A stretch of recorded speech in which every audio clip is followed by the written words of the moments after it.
All right. If you're a co-host, could you please keep admitting folks as they show up? Oh, Justin Phillip, I think this is Mike because I gave him my link. All right. We'll give it, I'm going to let him join and then I'll start.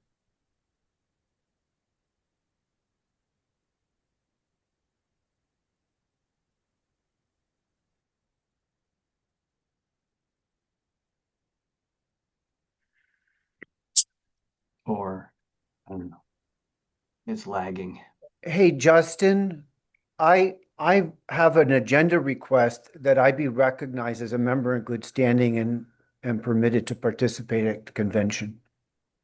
The chat's closed, I noticed, and I was going to make a note of that for the chat. Oh, is it? Okay. I'll adjust it. One sec.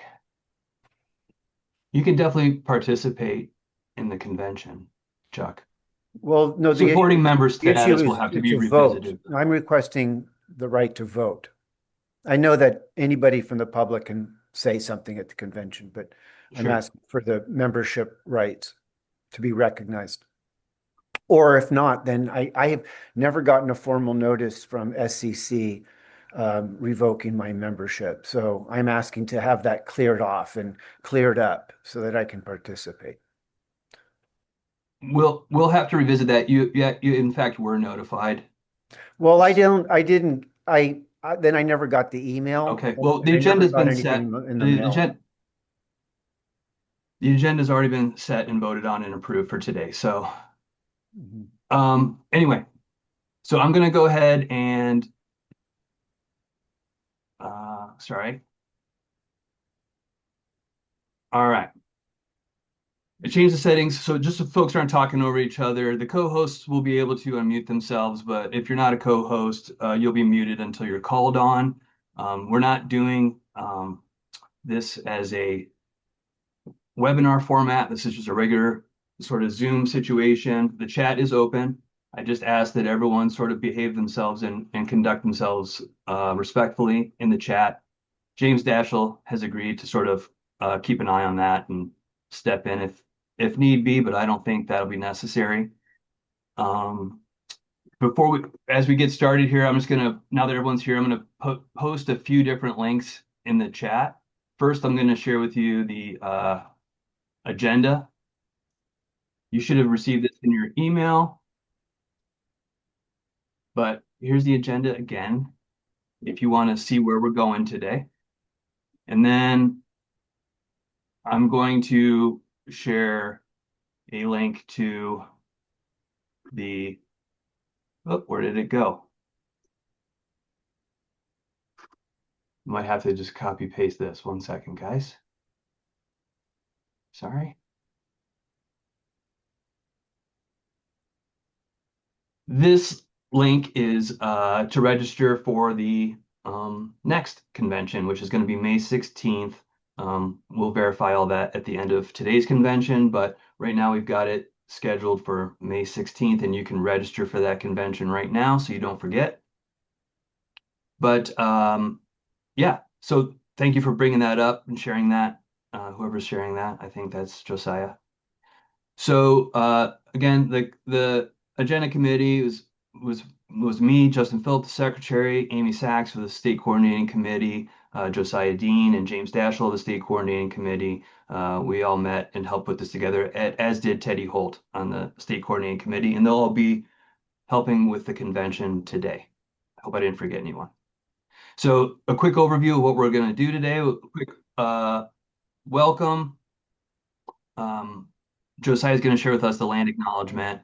And then we've got some discussions. We're going to talk about running for local office. And we've got some folks here that have run for local office and won, which is pretty cool as not part of the duopoly. So it can be done. And we're going to talk to some folks that have done it.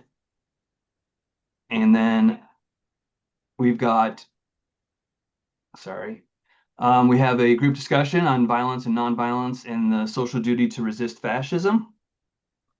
So with what we're seeing on the streets right now with ICE and everything, what does resistance look like, and where does armed resistance fit into that? It's from a green perspective. We'll take a quick break, just for a reset, get some water, whatever you need to do. And then we'll come back and we'll talk with Matt Rowe, who wants to run for governor, is running for governor. And then we'll do a quick little talk about the candidates for state coordinating committee and delegate to GPUS. Those are internal leadership positions. We have a 7-member state coordinating committee. During this convention, and the voting will end on Tuesday, we will select 3 members of the state coordinating committee and 1 delegate to GPUS National Committee. We get 4 delegates to national. We'll close it up by talking about what's next, how we're going to engage our volunteers this year, how we're going to recruit candidates, and then we'll discuss the dates for the next 2 conventions. So hopefully it's 2 hours packed full of stuff that will be compelling and worth your time. I'm going to hand it over to Josiah now so that he can take us through the land acknowledgement. So Josiah, take it away.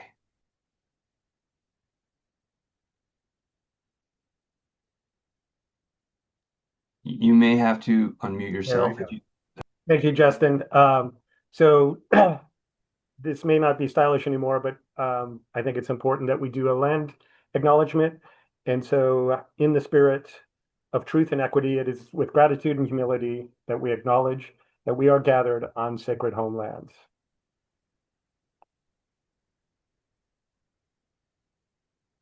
These include the 9 federally recognized tribes in what we now call Oregon, the Burns Paiute, the Confederated Tribes of Coos, Lower Umpqua, and Siuslaw, Coquille, Cow Creek Band of Umpqua Tribe of Indians, Confederated Tribes of Grand Ronde, Klamath Tribes, Confederated Tribes of Siletz, Confederated Tribes of the Umatilla, and Confederated Tribes of Warm Springs, as well as the many other Native communities who have historically made their homes throughout this region.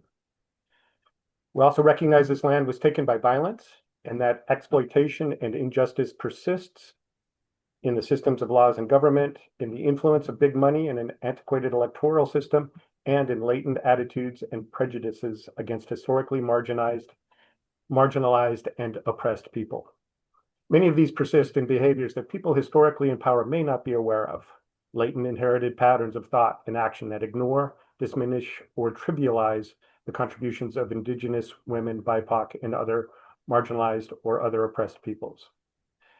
It is our intention to restore and work both within the community and within ourselves to recognize those attitudes, working collaboratively to restore balance on earth amongst ourselves.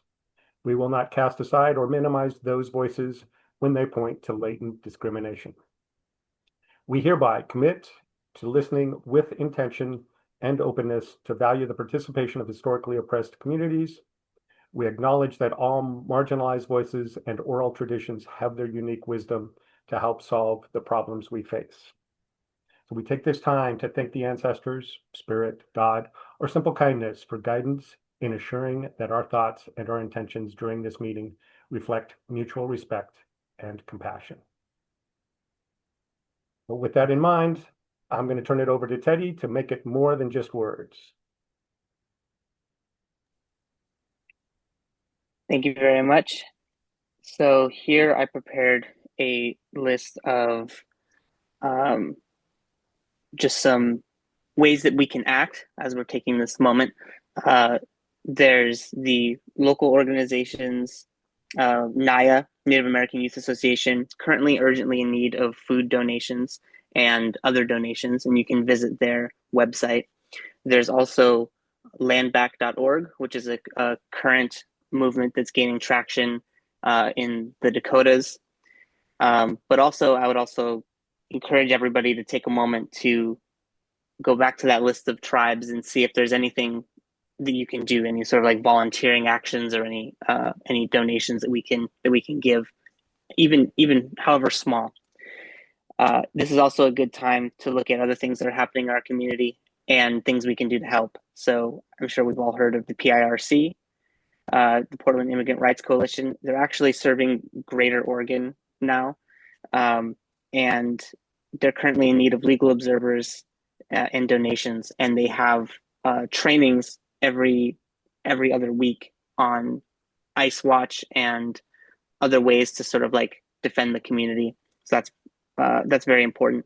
And also the PCUN, PCUN, This is Oregon's largest farm workers union. They're based in Woodburn, and as we know, Woodburn's been facing a lot of ICE violence in recent times. So important to sort of like, if you're not even sure where to go, where to give, that these are some good resources I just wanted to share. So thank you.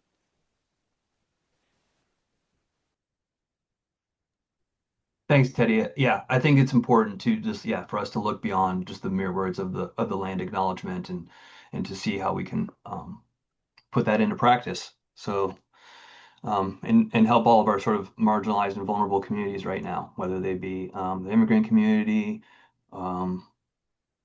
trans community, you name it. So appreciate it, Teddy. Thanks. That's important. Okay. So I think we're maybe just a little bit ahead of schedule, but what I'd like to do is to sort of launch into our panel discussion. So what I'd like the participants to do is I'm just going to call on you. If you could just, first of all, just tell us which office you ran for.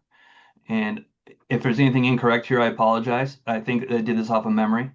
So first of all, I would like to welcome Jordan Conley. Jordan has taken the time to join us from Hawaii, and he's run for local office there. I've been on, I think, some other Green Party US events with Jordan in the past as a panelist. And I really appreciate him taking the time to join us. And I'm going to ask everyone the same question, but Jordan, could you tell us which office you ran for and what inspired you to run? Um, I'm going to actually make you a co-host right now so that you can unmute yourself. 1 second. I'm sorry, guys. Let me just find you in the scroll here.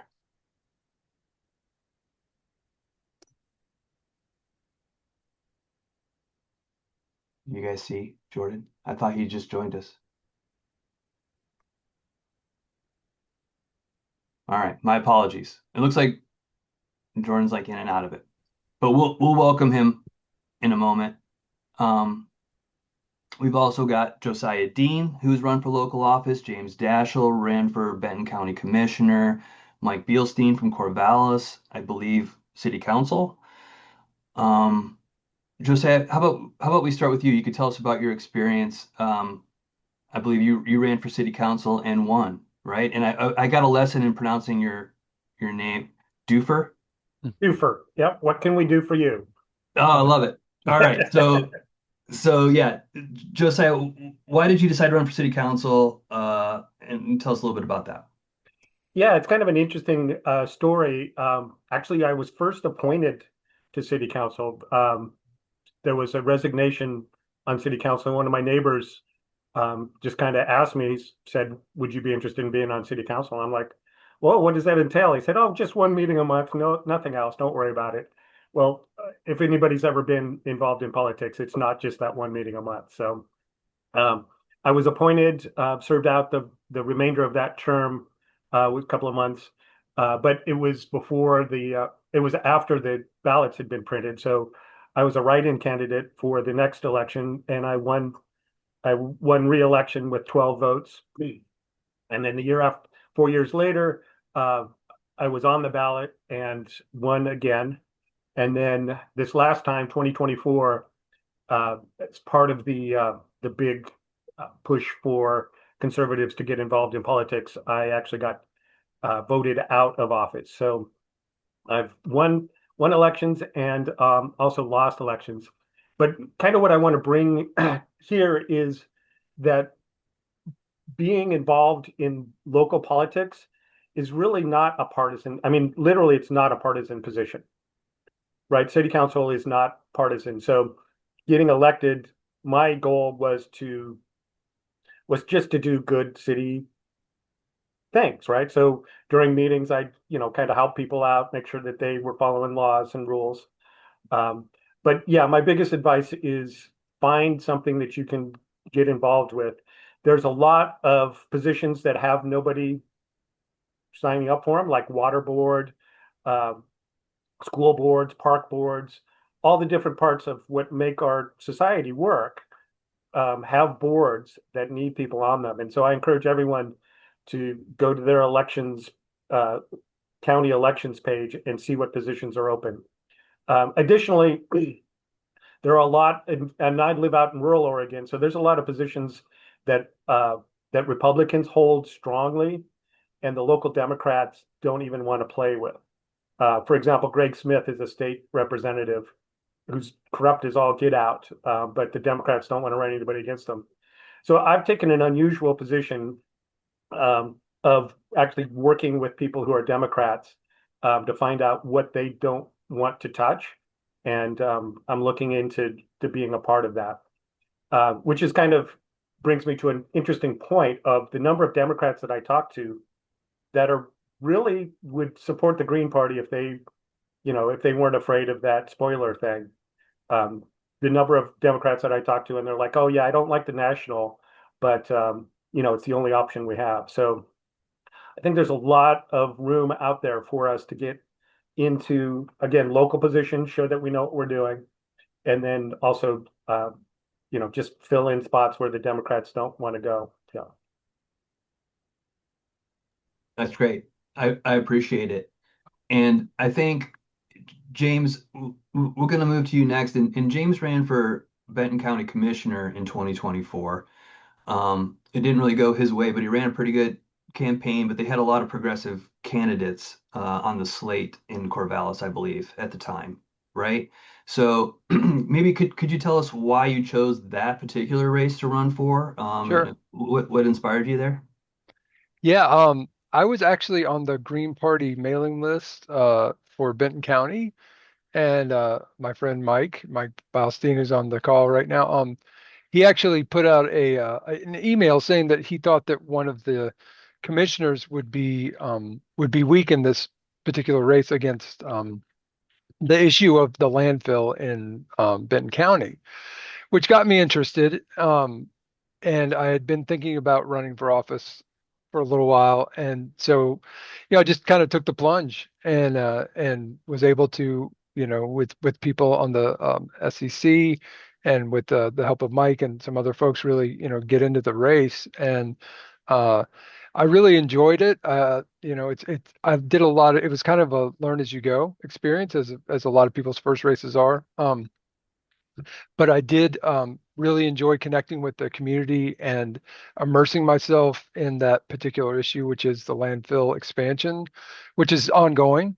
And it's still a big issue. And in the end, ultimately, the incumbent that Mike had brought up that he thought was weak did win. Won the reelection, was uncontested in the primary. Democratic primary. Um, but again, I learned a lot and made a lot of good connections in the community. People who really care about local politics, and wherever you're at, there's always going to be those people. And it's, if you care about politics and you're one of those people that the stuff stays on your mind constantly. Laws, rules, trends, just public opinion in general.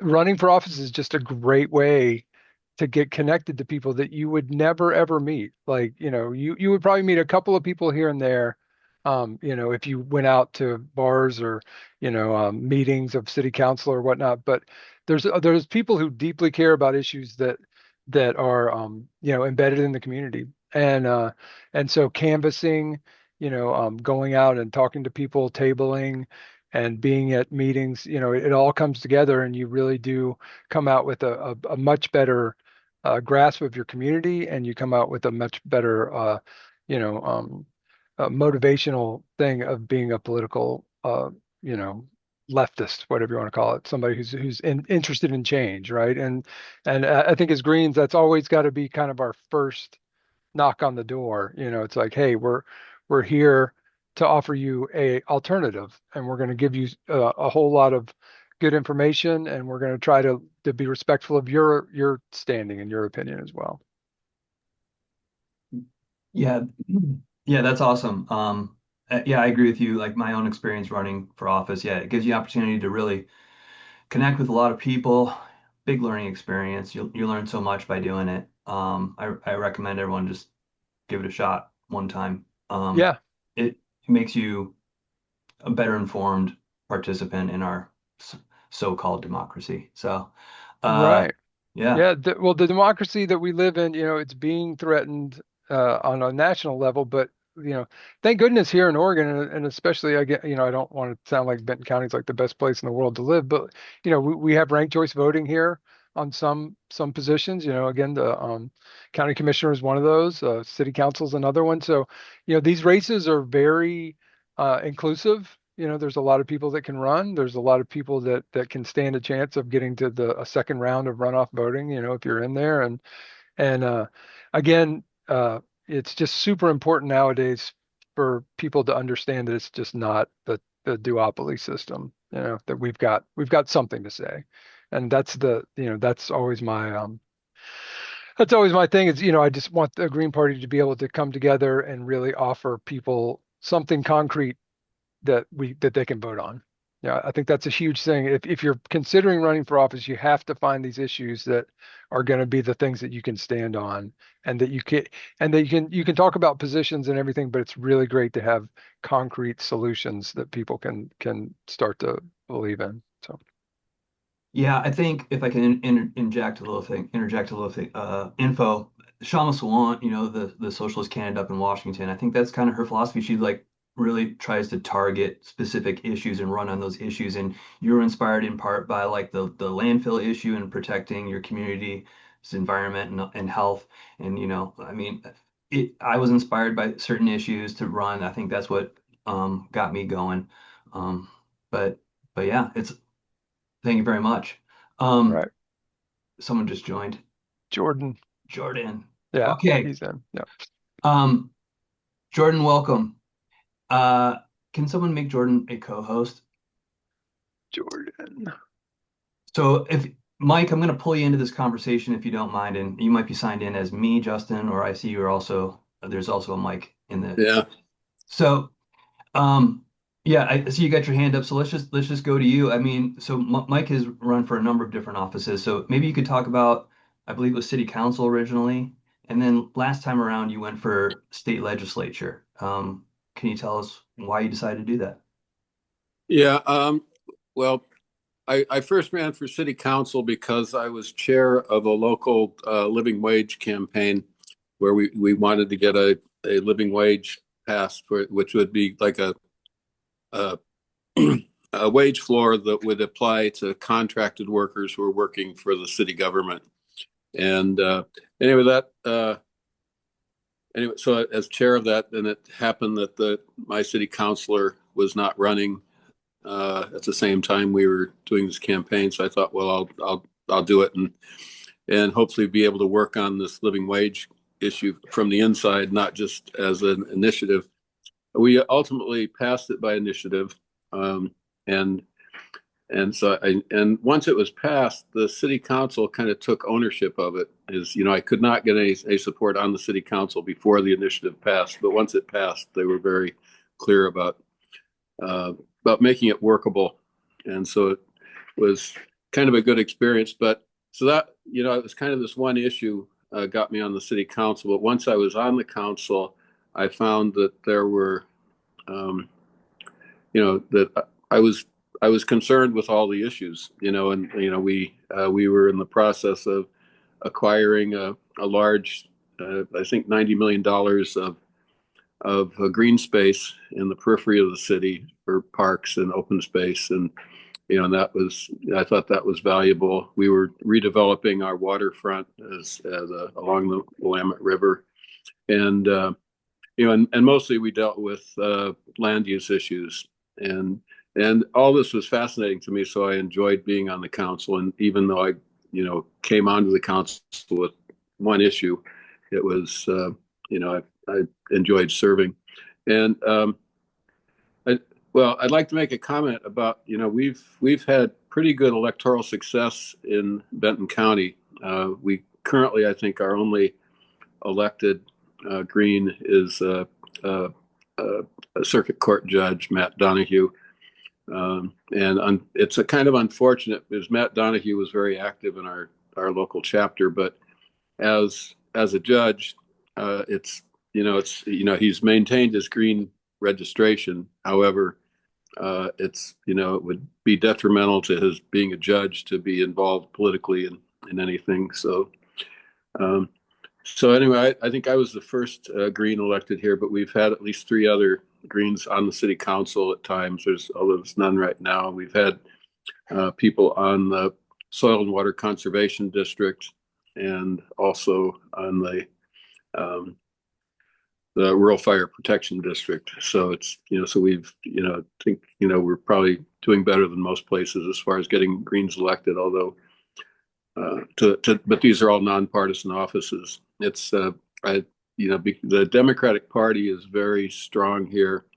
Basically, nobody gets elected to, offices, well, in Corvallis, which is most of Benton County, and, unless they're a Democrat. And that's, and I don't see how we can pry people away from that. That was in '98 when I was first elected to the city council, and I was elected 5 more times. So six times I've served on the city council, 12 years altogether. And in 2000 I ran for county commissioner, and this was 2000, of course, was the year that Ralph Nader ran for president. So I had 150 volunteers and raised over $12,000, in campaign contributions. And it looked like a pretty good, I wasn't certain of winning the election, but it seemed possible.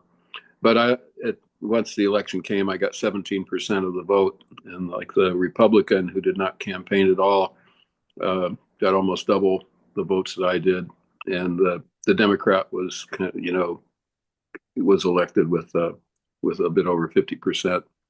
So that's anyway, and so since then I've run for U.S. Congress, I think 6 times.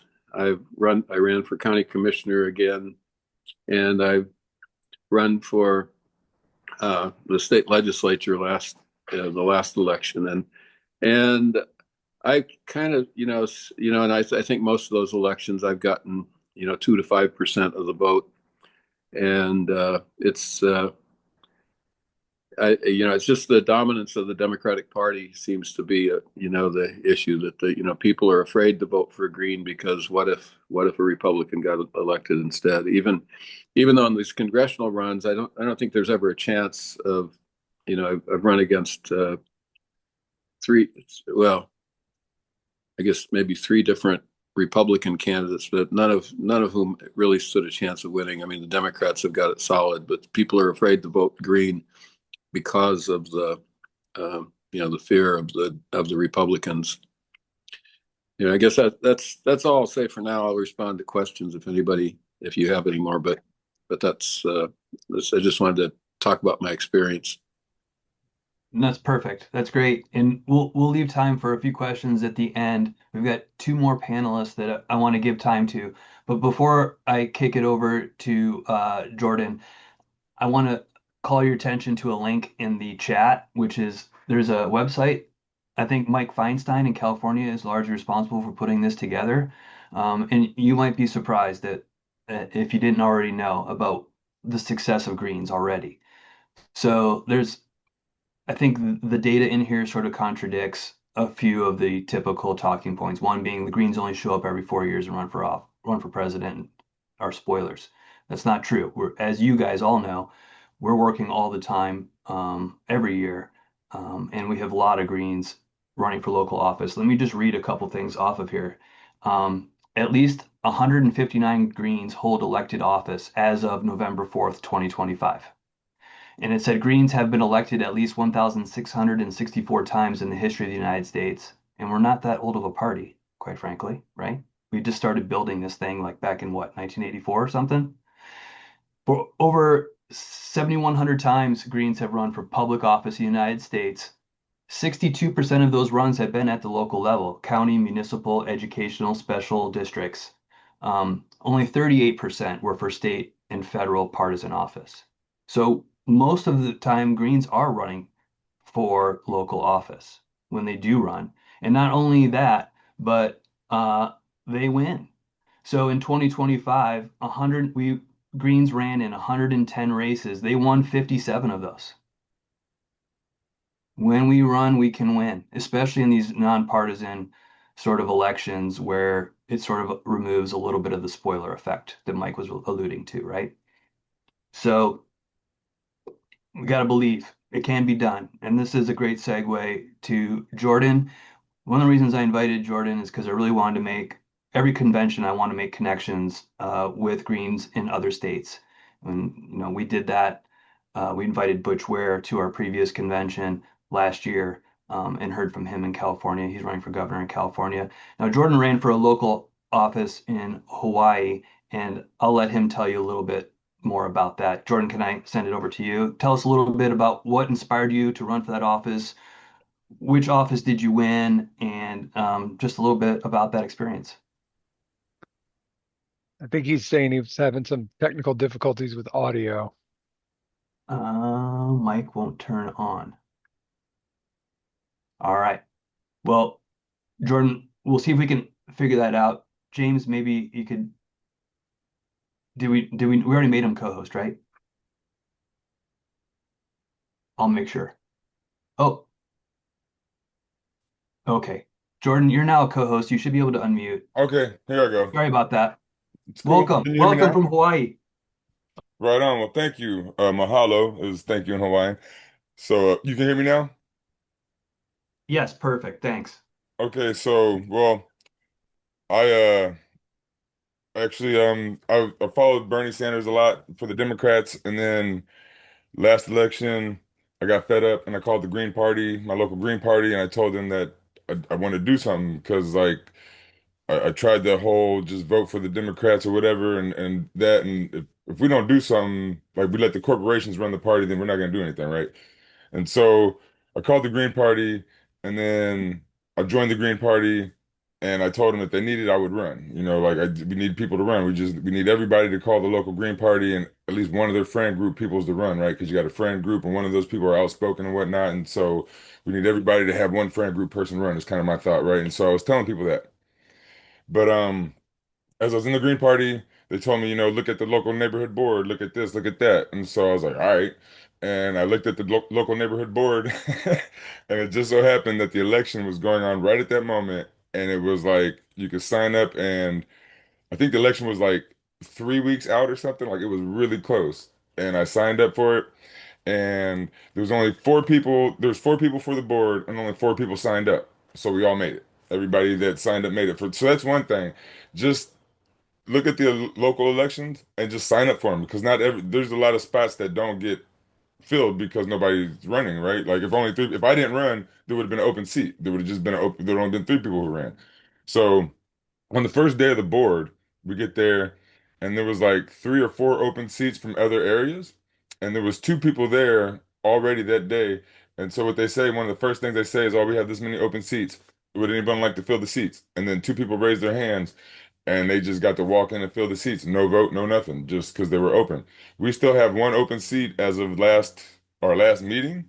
And so all you have to do is walk into our meeting and you can fill that seat. You don't even have to be from our neighborhood. You just have to have a Hawaii ID. Like if you're from that state, first for the election, you have to be in that neighborhood. If the board is not filled, you can be from anywhere in that state to be, or at least in Hawaii. It could be different in different states. I don't know. But at least in Hawaii, if you're from a different area, if the neighborhood board is not filled, you can just go to that neighborhood board, just that meeting, anytime they have a meeting, and all you have to do is raise your hand, and they will just say, yes, you're on the board. They can say no, but it's really rare, and it's like they would have to know you. You'd be like Elon Musk or somebody that they don't like, right? You'd be, oh, no, I don't want him. But like if you're just a regular person, you're gonna get on the board. If they don't know you, get on the board. But so being on the board. The very first day they make up committees and stuff like that. I'm actually the head of the Housing, Homeless, and Parks Committee, and we had our first meeting about 3 weeks ago. For that subcommittee is what it's called. And so, oh, what he was talking about passing initiatives. The last guy, I forget his name. I'm sorry, but when you pass initiatives at the neighborhood board, then it moves up to the state what do you call it, like state senate and state representatives and stuff like that. And if enough neighborhood boards say that they want something done, then they'll start to pass more things, like whatever that initiative is. Like, so we have a tax initiative to tax the super rich in Hawaii, the people who they'll buy houses like Oprah and like The Rock or whatever. They'll buy houses and apartments out here and they never come here and they're called investment homes, right? And so we want to tax them more, right? And so that way there's a lot of homeless out here. We don't think that there should be investment homes out here while we have homeless people. So we want to tax them enough to where we can either house the homelessness or they just don't come out here and they don't bring their money out here and then we got another empty home or two that we can put people in. And so that's an initiative that we're trying to pass as a neighborhood board. There's been about 4 or 5 others that have passed it. And so we're trying to be the next to pass it and then pushing other neighborhood boards, going to other neighborhood board meetings and letting them know. That also helps out. Let's see. Yeah, Oh, that's but I'll go just ahead. quick interrupt real quick and just say, I mean, yeah, sometimes like life is just showing up, right? Like Hmm. we just Greens need to show up and serve. And homelessness is a big issue here in Eugene, Oregon as well. And matter of fact, I'm going to be going to volunteer with a local organization after this convention. So we try to do the mutual aid and electoral politics here. And so, I mean, what obviously you were drawn to that particular committee. Maybe you want to expand on that issue a little bit and why you decided to join that particular committee on that issue. So, okay. I'm originally from Ohio, and Ohio gets really cold in the wintertime. We don't see a lot of homeless people. I moved to Florida when I was young, and it was a shock to see homeless people, and there was a lot outside. And then when I moved to Hawaii, it was even more of a shock. It's like homeless cities out here, almost like whole parks were just full of homeless people. And that it's warmer weather, people actually send from Chicago or Ohio, they'll send their homeless people to Hawaii, or they'll send them to LA because it's warmer and they won't die in the wintertime. In Chicago in the wintertime, if you're outside, you will die. Like you can't spend 5 or 7 days outside. Same in Dayton, Ohio, where I'm from. You can't spend that much time outside. So to see it, like to walk around and just to see all these people just laying in the street, see kids, there's homeless kids that go to school with my kids and stuff and just you see them and it's like that's not cool. Like we have more empty homes than we have homeless people. That's in America, that's in Hawaii, that's in every state. There's more empty homes than homeless people. There's all these empty buildings where people are losing their businesses and stuff. Everybody, I'm pretty sure around your area, I know around my area, there are so many empty buildings that we could use for either housing or just let people start businesses or whatever. But it's such a visible problem that it's hard to ignore if you have a soul, right? Like you just see homeless people everywhere if you live in America. And I just I don't think it's right. And I've actually been homeless myself. And like not and I cared about homeless people before I was homeless. But just if you've ever been on the street a little bit and not had a place that you knew you could take a shower or use the restroom or eat and it just be clean. Like it's not cool to not have access to fresh water when you live in America. Like we're the greatest country in the world, they all say, of all time and all this, because we have a few rich people that can put gold toilets on a jet, but then we have homeless people that can't wash their hands. That doesn't compute to me, right? Like if we're the greatest country in the world, nobody's homeless, nobody's unclean, nobody's unhoused. Like if you wanna like live in the forest and you wanna like live off the land, cool. I'm cool with that. Like if you choose to do stuff like that, that's fine.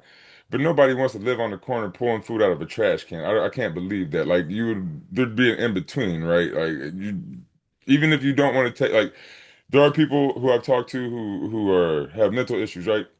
So when they take their pills, they can do more, and but they don't feel like themselves, and they want to get off their pills, and then when they get off their pills, they end up being homeless a lot of times and things like that. There's got to be in between for these people where they don't necessarily have to take their pills, and we can help them guide them to where they can still be clean, still like have a shelter-ish type deal if they want, but like you don't force them to be homeless or force them to be housed in a way that they don't want to be. Just kind of ask them what they want and help them do that because everyone's a little bit different. And I just, even if I don't understand you, I try to sympathize with you or empathize with you because I can't understand everything and nobody can, and you're still alive and you're still a human. So I think all living humans should have the right to breathe, eat, and be sheltered and be clean. Yeah, I think it's a very green position. It's like it's a moral issue, right? Like I agree with you. Like in the so-called greatest country in the world, like we need to take care of each other. Where's the sense of community, right? Right. Well, do you have it?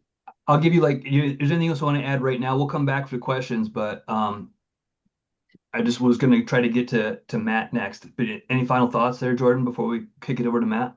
So like my last thing would be Mike was talking earlier about how people fear voting for the Green Party, right? So my goal is to have everybody fill the ballots across the nation, right? I'm trying to fill the ballot in Hawaii so that you can see the Green Party in every position. You can see it in mayor, governor, U.S. senator, local senator, all the way down, where you can just click the box where you can click blue, you can click red, now you can click green, right? If more states see that, if every state sees that, people will have less fear, right? And then two, if we all just go do the local stuff, like go to the local boards and all that, school boards, local commissions, whatever they are, right? And a lot of those have spots that need to be filled. Like I was saying, we just fill those spots, and then we run in those things. The more we take over locally, the more we can get done. Because like we fill potholes. The neighborhood board, we're actually the ones that fill potholes, not your senator, not anybody like that. The local people, because they know where the streets are, and we're actually talking about putting in turn lanes in certain places, like changing streets actually. So like this is where you actually get hardcore local stuff done as your neighborhood board, right? We need a lot of greens on neighborhood boards, and then we could show neighborhoods and cities and states that we get stuff done and that we actually care. And if we do that, then I think that we'll be able to move on up. But that's it for me now. Yeah. Thank you so much. That was all great stuff. All right. So Matt Rowe has joined us. Matt's also running for governor in Oregon. He'll join us in the second hour to kind of talk about that race. But I invited him to be part of this panel because he's been a mayor here in Oregon, Coquille, I believe. Matt, correct me if I'm wrong on any of this. I'm going to invite Matt on now to kind of tell us about what inspired him to run and his experience being a mayor in Coquille. Well, thank you, Justin. And my name's Matt Rowe. I was the mayor of Coquille from 2013 to 2017. Before that, I was represented about 100,000 people on the South Coast ESD Board of Directors, which was an at-large position all the way from just south of Florence to the California border. So it represented all of Coos County, all of Curry County, and all of western Douglas County. I don't think we went into Southern Lane, though, so it actually stopped at the Douglas border, if I recall. But my journey was an odd one. Well, maybe not odd, but it's definitely non-traditional, which is I started out in the most traditional way in politics. I started as a student journalist at Southwestern Oregon Community College when I was 17, got involved in student government.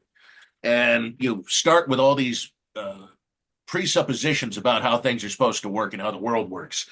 You know, we're all products of our environment. And I was raised in a logging family in rural Oregon and was taught that, by God, if we just cut more trees and ship more logs, everything would just be dandy. And it's amazing because as you get involved in politics, especially if you're intellectually honest, those expectations and suppositions get defied and challenged. And it's amazing. One day, a friend of mine who was in the Green Party chapter, his name is Vince Adams. I think he's a Democrat now up in Corvallis. He's on the school board there, if I recall. And he was a big green guy back then, though. And he goes, let me ask you this, man. Why is it that the profits of the timber companies skyrocketed after the Northwest Forest Act was passed? And I go, yeah, that's a good point. They're cutting way less timber, but it's worth way more money. It's because they constricted the supply and they're harvesting less. It's worth more in the ground. They can borrow against it. And the logging companies actually are doing better than ever. It's just the workers who are left behind, the average everyday folks. And I realized, being a lower middle class kid, that you could tell early on this system is rigged. If you have your eyes open, there are rules for the connected and the well-to-do, and there are rules for regular people. And I always wanted to champion the regular folks, my folks, rural working class folks in Coquille. And so after college, I did some campaign management work in Oregon and in Eastern Idaho. And after the 2010 elections, by this point, I'd become a Democrat because just being around the Republicans in the Obama age was just repugnant. and disgusting. I never was a good Republican. I mean, I was environmentally conscious and I was pro-choice, but I was going to say that I realized that this was not the place for me, and then I made the transition to the Democrats. Then realized they were completely phony on issues of war and peace, on issues of economic justice, on issues of real environmental protection, on I mean, really, the Democrats, I reached the conclusion, were really just soft pedaling fascism, just a little bit slower than the Republicans. Case in point, we can look at where they were in 2024. It was almost identical to George W. Bush in 2004. So the Democrats are almost always 20 years behind where the Republicans are. So if not for the Greens, if not for libertarians, if not for third party movements, the Democrats will be MAGA in 20 years, just looking at history here. So after those elections, I had the chance to maybe go out and get a job in DC, play the traditional political game, be a good Democrat, or I could come home and work at the local newspaper and try and advance my town by getting involved in politics. And so I went home and I got elected. I got elected, of all things, to the ESD board, much like several of these other folks, just by showing up on filing day. I was covering filing day as a news reporter, and nobody filed for that ESD seat. And I go, geez, it's 4:58 in the afternoon on filing day, and nobody else has filed. Hell, I'll file. And that's how I got my first real bit of experience. And it was a real educational experience because it immediately taught me, beyond my immediate prejudices about administrative largesse, that money was fundamentally being sucked away from services for kids to provide high six-figure incomes for bureaucrats. And it really was almost like reverse welfare, taking from those who needed the help the most, special needs kids, kids that need speech therapy, physical therapy, things of that nature. And it's going to provide PhDs for people who then turn around and then go to work at the Oregon Education Department for $250,000 instead of the $150,000 we were paying them. And so that was a real education. And then I ran for the mayor of Coquille in 2012, which, I was 26 at the time, and Coquille's median age was like 47. We were a much older town because of our population decline due to deindustrialization and the decline in actual jobs and natural resources and production. And also due to budget cuts, because we had a lot of government jobs that just went away after ballot measure 5 and after 4750, the tax limitation measures. So there was this massive economic winnowing out, and there were these two attitudes, one between gentrification and trying to make us into a little resort town like Sisters. And then there were the people like me that said Coquille belonged to the people of Coquille. We shouldn't be pushed out of our own town. New people are welcome, but don't push out the working folks out of their little bungalows and their two-bedroom houses and just the modest life they've been able to achieve with some dignity. And so, amazingly, I beat a Chamber of Commerce candidate decisively, became the youngest mayor in the state of Oregon. And one of the things that, again, real education was urban renewal, the tax breaks. It's all a scam to redirect your money to rich people. All of this stuff. Because you look at how urban renewal is traditionally used, it's to give free money to rich people, usually without a match, just a total subsidy. And I took to starting to ask these people, so have you taken this proposal to a bank to be financed? And the answer was always no. And I go, why? Is your credit bad? And they go, no, it's stellar. And I go, well, do you not have the collateral? No, we got lots of collateral. So I go, why are you here? Taking money from grandmothers on Social Security who pay into the urban renewal district because you'll give it to us. That's what you've always done, is the response. And I drew a hard line on, I'm all for providing the best services in the world. This is something I learned from Cecil Andrus, the former Democratic governor of Idaho, a real Democrat back in those days. And it was, businesses are always asking, what can you do for us? What are you willing to give us in this competition of the race to the bottom? I'm sure all the other people who've served in city government know this and have experienced this.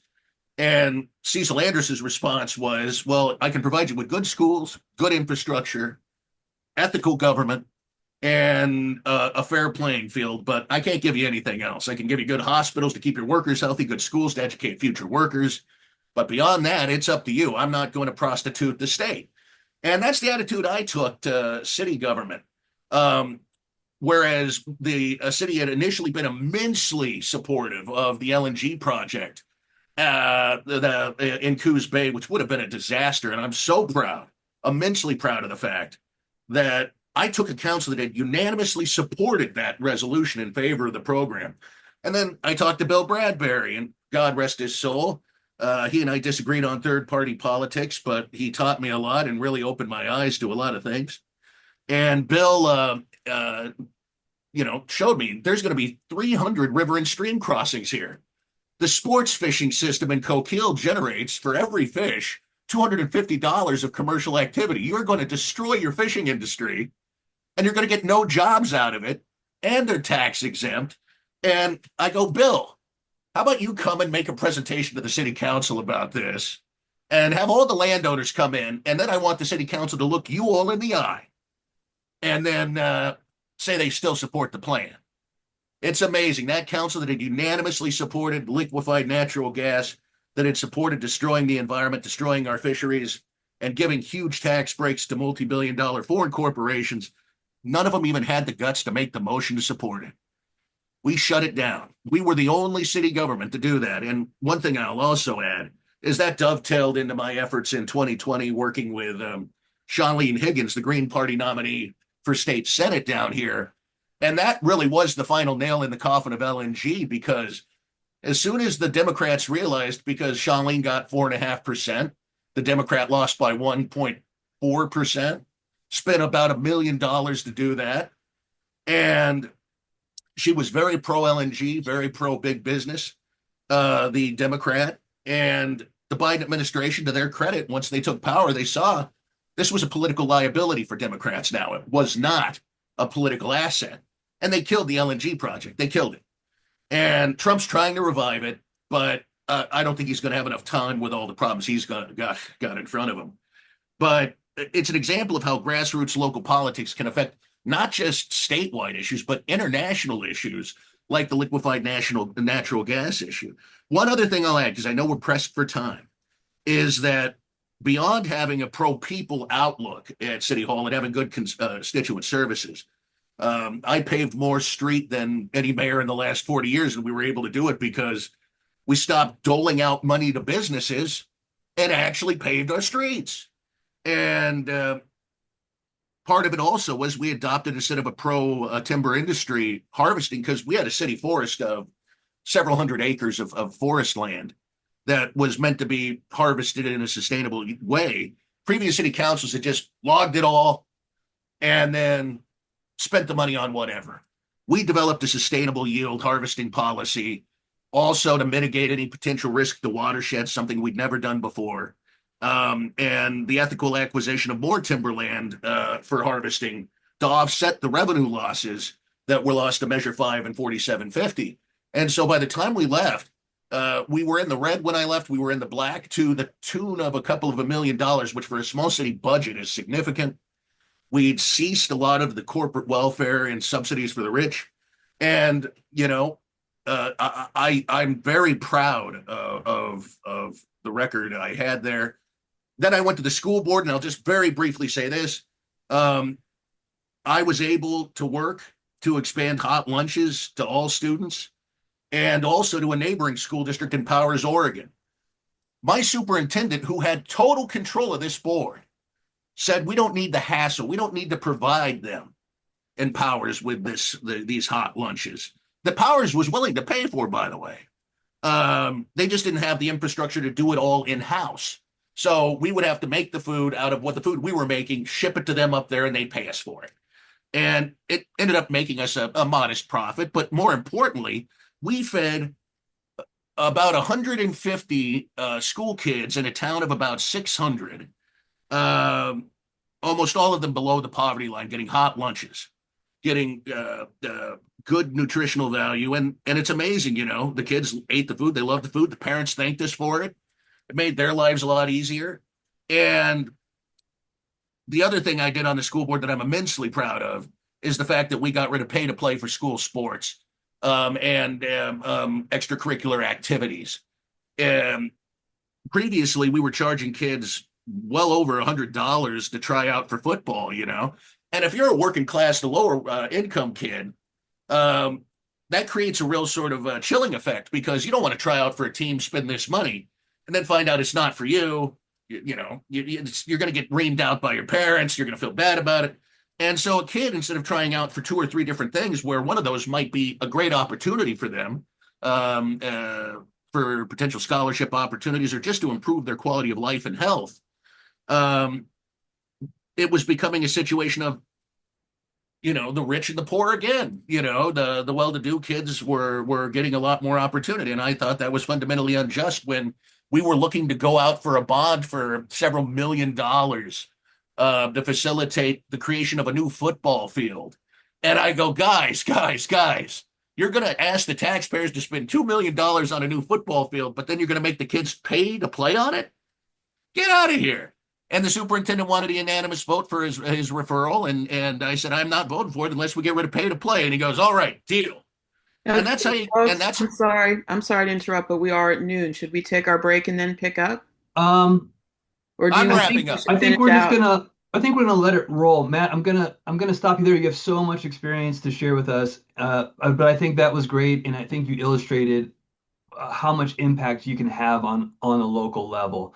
I think we're just gonna keep it going, Amy. I know we're not really sticking tight to the schedule, and that's partly my fault, but I think this is a conversation worth having. I want to give the members that are here a chance to ask everybody some questions. And before I end this segment, what I would love to do is to do a quick around the horn and have you all finish this sentence. Like, running for a local office is important because, and just give me like 1 or 2 sentences, because what I'd love to do is to share some of this stuff on social media with people. So if I can get like a great little soundbite from each of you, that would be great. But before we do the round the horn, does anyone have any other questions for these guys?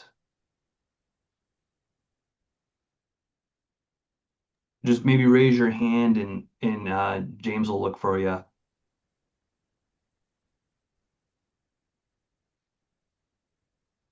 Okay, Jason, if you want to unmute.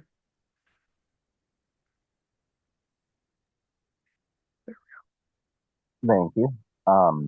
My question for Mr. Rowe is, have you already filed all of the candidacy paperwork, and do you have a working platform, all of that? Because if not, Well, let's stick to, Jason, if you don't mind, let's stick to the local office topic. Matt was going to rejoin us in the second hour to talk about the gubernatorial campaign, and I think that question would be great for that part of the convention. But does anyone have any questions about running for local office and the experience of all these great folks that have done it? Okay. Jordan, you're gonna run for U.S. House? I love it. Okay, so let's just go in the same order as we started, if you don't mind. I think everyone should be able to unmute themselves that spoke. Amy, do you raise your hand? Do you have something you want to add? Oh, just to mention, we talked yesterday. Do you want to tell people real quick about Stack? Should we tell them that we're doing it by the Stack method for those who haven't used it before? Right. So it'll be more important when we get into the next discussion where it's going to be a little bit more participatory. So when we get into just like raise your hand, use the little raise your hand feature. We'll do our best, Amy, if you could help keep stack. So we'll just go in order of who raised their hand first, sort of thing. And that way no one's talking over each other. We'll just take turns. And we're going to give each questioner an answer about 2 minutes. Is that correct? When we get into the discussion, yes, please keep your comments to 2 minutes. But for this little round the horn, I'd like it to be very brief. So Okay. We're looking for just a soundbite, finish the sentence. Running for local office is important because. All right, let's start with, who did we start with to begin with? I already forgot. I'll just go. Yeah, Josiah, you were the guy. Go for it. Right. Yeah, good government is what we need, and I think everybody in the room here is smart and knows that government is important. So good government is the key. Awesome. James. Yeah, I'd like to say that I think it's all about participation and it's all about people. When you participate, you inspire people around you to participate. You inspire people to care. And it's a lot like Jordan was talking about. People have to believe that there's hope, and when they see Green Party on the ballot, there's hope. Excellent. Mike, if you don't mind. Uh, yeah, I think the most important, the biggest effect on people's lives is their local government, and so it's important for Greens and to bring green values in those decisions that are made for their local community. Thank you. Who was next? Just jump in there if you're ready. We got Jordan, we've got Matt. Well, I say something like the corporations have their two parties and they work hard to get what they want done. We have one party, a people party. A people powered party has to be powered by the people to make it work. So we need the people to step up. Amen. People power requires people. Matt. Uh, what was, I know the question, but how was it phrased again? Because I want to answer it. Well, like running for local office is important Because you can help people in a significant way. And if that's not your motivation in seeking office, if there's some personal issue or some singular pet policy issue, sometimes you can go beyond that and become very good at helping people. But if you're looking for glory, if you're looking for grandstanding, it's not the place to be. It's extremely intimate, especially in the small towns. It's very personal and it can get nasty, and you've got to have mental toughness for that. But the changes you can make to help people are, even if they're just small, make significant differences and make their lives so much better that if you're not doing that in local office, you're wasting a huge opportunity and you're doing a disservice to folks. And I think that all the folks on this panel are a great example of community service at its finest. And I'll just leave it at that. That's great. That's great. Thanks so much. And I don't know if you felt I don't know if we really need a break. I think we'll just keep it rolling if that's okay with everybody. We've got some stuff to get to. Sorry, I'm gonna need 5 minutes if that's okay. Could we do Okay, 5 minutes? we can take five. I just really quick want to thank everyone on the panel for participating and taking the time to be here because I do think it's very important and I do think you can be an inspiration to other folks that might be considering running or maybe they never considered running before. I think a lot of us were compelled by issues. We never really could, like myself, my own experience was like I never really planned on running for office until I just sort of felt called to like press the issue on some things that I cared deeply about. And I think that's true from what a lot of you said here today. And I especially want to thank Jordan for making the time. It was I asked him kind of last minute to join us and I really appreciate being able to make connections with Greens in other states and I really wish Jordan the best of luck in all he's doing there and appreciate him. So, all right, we'll give you guys five. We'll come back at 12:11. We're going to kind of push everything back. I don't think we're going to spend much time on SEC elections or the delegate election anyway. So we'll just kind of push everything back. When we come back from break, we're going to have an interactive thing. I'll share again in the chat.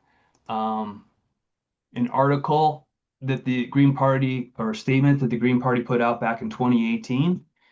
And with the rise of fascism that's been going on for a while and the conduct in ICE, they just shot someone else today. We're still gathering information about that in Minnesota.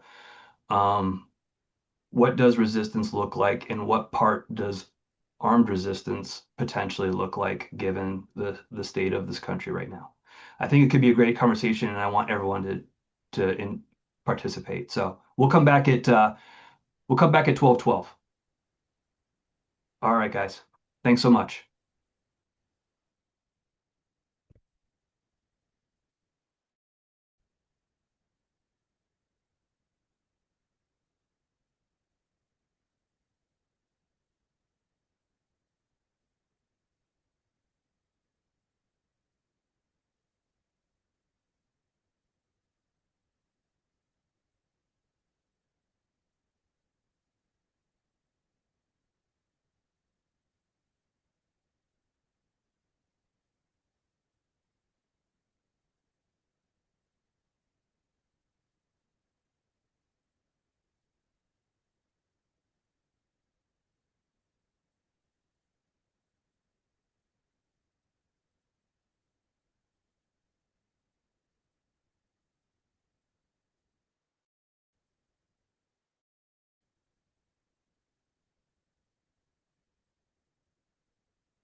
right. Amy, you're very punctual. You know, I had to run and get my charger. I can't tell you what a fool I would feel like if I just died in the middle of this whole discussion. So thank God I remembered that. Should we do the thing, Justin, that we did in past conventions where people just type the word stack into chat and that'll make it easy for us to see who's in line? Should we do that? I like that idea because sometimes it's hard to see the hands raised because not Yeah. able visible in one screenshot. So It yes, might disappear before that. So folks, if somebody wants to ask a question, whatever, just go ahead and type the word stack in chat and I will do my best to keep track of who's who. And when you start talking, Justin, I think we agreed 2 minutes. Hmm. And then yeah, I'll try not to be a martinet about it, but I'll remind you when your 2 minutes are up. yeah, if you could maybe just Thank you, nudge them Amy. at a minute and a half, say you got 30 seconds, so Oh, they okay, can a minute and a half then. so Okay. they can wrap it up at, knowing they have 30 seconds. I'm Yeah, armed with just my very sophisticated timekeeping device. awesome. Logan, if you're hearing this, I was wondering this Logan kind of brought this topic to our attention and it's something that we've been talking about in the national committee as well. Um, which is like, you know, I'll let you maybe present this, Logan, if you don't mind. Just like you brought it up in our chat earlier. Um, but I invite folks to read the article that I linked in the chat. You know, it says like basically, we have our four pillars, and just a quick reminder for folks, the four pillars are, social justice, grassroots democracy, um, peace and nonviolence, right? I'm forgetting the fourth one right now. Environment. Ecological wisdom in the environment. That's like the first one. That's why I always forget that one. Um, anyway, so as it pertains to the peace and nonviolence, what does that mean when folks are, put under the thumb of fascism or an authoritarian regime? At what point do people have the right to resist, and do they have a right to resist in an armed fashion? Um, Logan, could you give us a little more context about what your thoughts are on this to maybe kick us off? Sure. I'm happy to give you some context of what my thoughts are. It's scary to talk about right now. It's scary to talk about in any open format in a publicly recorded Zoom call in on your social media handles, on anything. I I grew up hunting a little bit and I shot a little bit, and I have not been around guns at all for the past decade. And I I'm a very nonviolent person myself, but I also think that it's important that we, as the Green Party in Oregon, stay tapped in and connected with not only the reality of what we're facing with the rampant violence that's unfolding within this administration and has been happening overseas with the past administrations, and the imperial boomerang is finally bringing that home to us. And there is no mechanism of accountability anymore. That's why I was struggling to chime in on the importance of running for local office, because I think that I do really see the importance of running for local office, because you get to directly impact people's lives and bring attention to issues in your local communities in a way that would not happen on a national level otherwise. With that being said, what we are consistently witnessing over the past few months, and 30, especially the past 30 couple of seconds. weeks, is that the the courts are failing us. There is no mechanism of accountability anymore. And when we look at the Green Party candidates on a national level that are garnering the most attention and support, Butch Ware, Greg Stoker, Anthony Aguilar, those people are very much in favor of armed resistance. And I encourage people to check out Colonial Outcasts and check out the methods in which people within the Black Panther You're Party at 2 minutes. I'm sorry. 2 minutes. Can you put those links in the chat for people, please? So we've got them. Yeah, and we can of course come back to folks to finish thoughts, but we just want to make sure everybody has an opportunity to participate. Go ahead, Amy. You want to just run the stack? I think Jason was next, right? Yeah, Jason's the only person who's requested to speak yet, but other people can do so, of course. Thanks.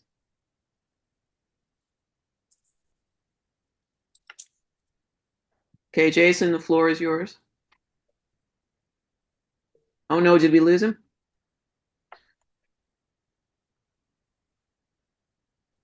You gotta unmute, Jason. Yeah, I had to set it up for Oh, him. thank you. My fault. Go ahead, Jason. Sorry. Yeah, so my thoughts, they may not be the favorite thing to hear right now, but I have always cautioned, do not break the law, especially not federal law. Do not make an enemy of the federal government. It will never work in your favor, ever, ever, ever. Even though the founding fathers built this whole thing on that very principle of being able to stick it to the man when the man is, turned to the dark side. The way it is now, the the only way to fight it and not feed into or give them exactly what they want is to use legal mechanisms only, stay well within the confines of the law. If it's open carry and you have a gun, you feel like open carrying, fine, whatever. I may be a Pisces, but I'm protected by a Taurus. Um, that being said, I'm not a gun nut, and I'm not, gonna go out there looking to fire off rounds, especially at people. Anyone who starts considering whether or not to shoot other people, um, please take a moment, pause, take a deep breath, find your center, reground yourself, and remind yourself of what that is going to cost you and 30 everybody seconds. else. 30 seconds. One person takes up arms and starts mowing down ICE officers in the street. It makes national news, and all of a sudden, all of the pro-ICE crowd has their justification, and they're coming out armed and shooting. Then we've got ourselves an ICE-related civil war. Thank you. Matt, you have the floor. I see Logan's hands up. I'll let him go first if that's all right. If Oh, there's a strict rule. that's okay. If he wants to go first, please do. And then you can go after him. I'm just wanting to clarify that all I was doing was sharing resources of very well connected, very well informed people that have dedicated their lives to getting people prepared for this moment. There was nothing that I said that was calling for people to take up arms and go shoot at ICE officers in the street. That's not what I said. And it's important that we clarify that meeting this moment by saying that if we take up arms, if we defend ourselves, then that's going to instigate the pro-ICE crowd to come out with their guns. They're already out with their guns. Those people have already showed that they are more than willing to do what they are already doing. And my point was just trying to connect the resources and get people tapped in with people that are helping you understand your rights. People like Colonial Outcast, which is a podcast that is run by Greg Stoker and Mark Wayne, and you can check it out on YouTube. You can check it out on whatever platform you listen to podcasts. They are working directly with people within the Green Party, and they are working directly within people within the Black Panthers Party to form something called the People's Core. That's all I'm going to say about it. You can do what you want with that information. I'm not encouraging you to go take up arms against the state, but I am encouraging you to know your rights about defending yourself. I love all the disclaimers. Yeah, we have to be very careful, I guess. But yes, Matt, go ahead. Well, I was going to say that it's clear this government, even preceding 9/11, wanted a domestic federal police force far beyond what the FBI ever could produce. This has created a catalyst, now that the economic order through automation and other mechanisms doesn't need the foreign worker anymore, or at least not as badly. Now they use it as a tool to scapegoat, to basically create the pretense for this domestic police force. And I must echo Logan's point. The war's already here, friends. I'm not going to try and say, look, is this a situation where we should be shooting at people? Absolutely not. And I don't think Logan said that, and I don't think anybody here is going to say that. But I think the Panther approach is the right approach. Open carry, know your rights. Don't let these phony tough guys convince you there's some tough set. We've seen these fat slobs, and look, I'm a fat slob myself, but I don't claim to be Mr. Rambo kicking in people's doors, shooting mothers in the face. This is a disgrace. They tried to put our state under military occupation in total violation of the law. Unprecedented actions sometimes deserve unprecedented reactions.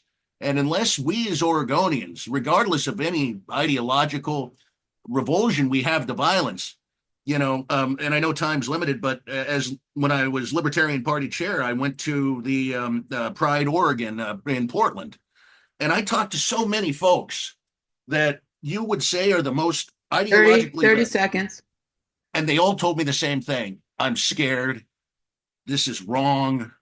Our freedoms are being encroached. And they're re-examining the Second Amendment, and I'm glad they are, because if you give the enemy a monopolization on force, your rights are going to go the way of the ash heap. Thank you. I think Chuck is next, and then Aaron, if that's okay. So 2 minutes, guys. Oh, I might have to unmute Chuck. Sorry. Chuck, go ahead. So the federal government is a juggernaut of power, and as someone already observed, it's nonsense to somehow think about arming against them and taking them on, because it's a death knell. It's a suicide pact. The bottom line is, tens of thousands protested in a general strike yesterday or in Minneapolis. That's what needs to continue, of course. And all we have is our First Amendment rights to speak up and protest and assemble and protest and record these things. And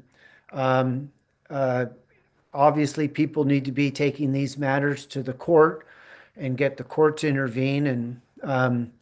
And the Green Party should be leading in opposing ICE. But I think one of the critical things is to point out that the reason the immigration problem exists is because of all the USA imperial colonial project in Central America that created the terrible conditions that made it necessary for people to flee. And that's a piece of storytelling that's often that's missed. And that's what divides, that's what bridges and precludes divide and conquer, when we can contextualize this.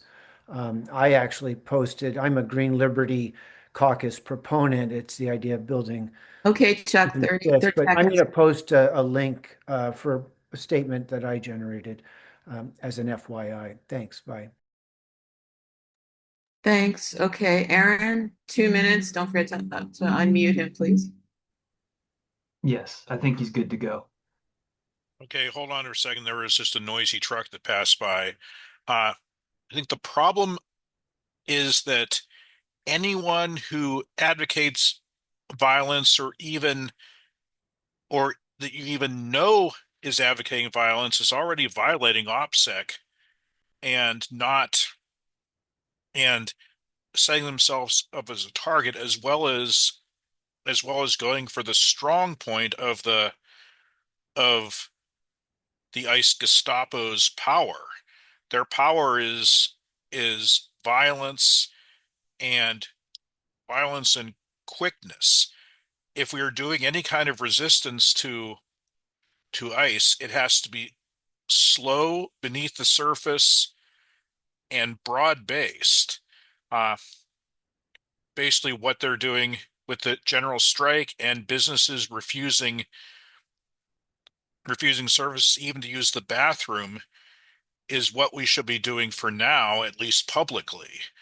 As an attorney, I'm realizing that the Trump administration hires attorneys and other legal professionals on the basis of fealty and not competence. So I believe that having a broad-based resistance that's not violent with public information is the best way to go. If you have an army of lawyers challenging 30 seconds. Things in court, you can defeat them that way. If you have an army of citizens refusing service, making sure that they're not welcome, you can defeat them that way. And if there is any violence, any violent resistance, then if I know about it, they've already failed. Thank you. Thank you. I'll remind folks who haven't spoken yet, if you do have something to say, just make sure you type stack in the chat, please, because we want everybody to have a chance to offer their thoughts because it's an important issue. Thanks.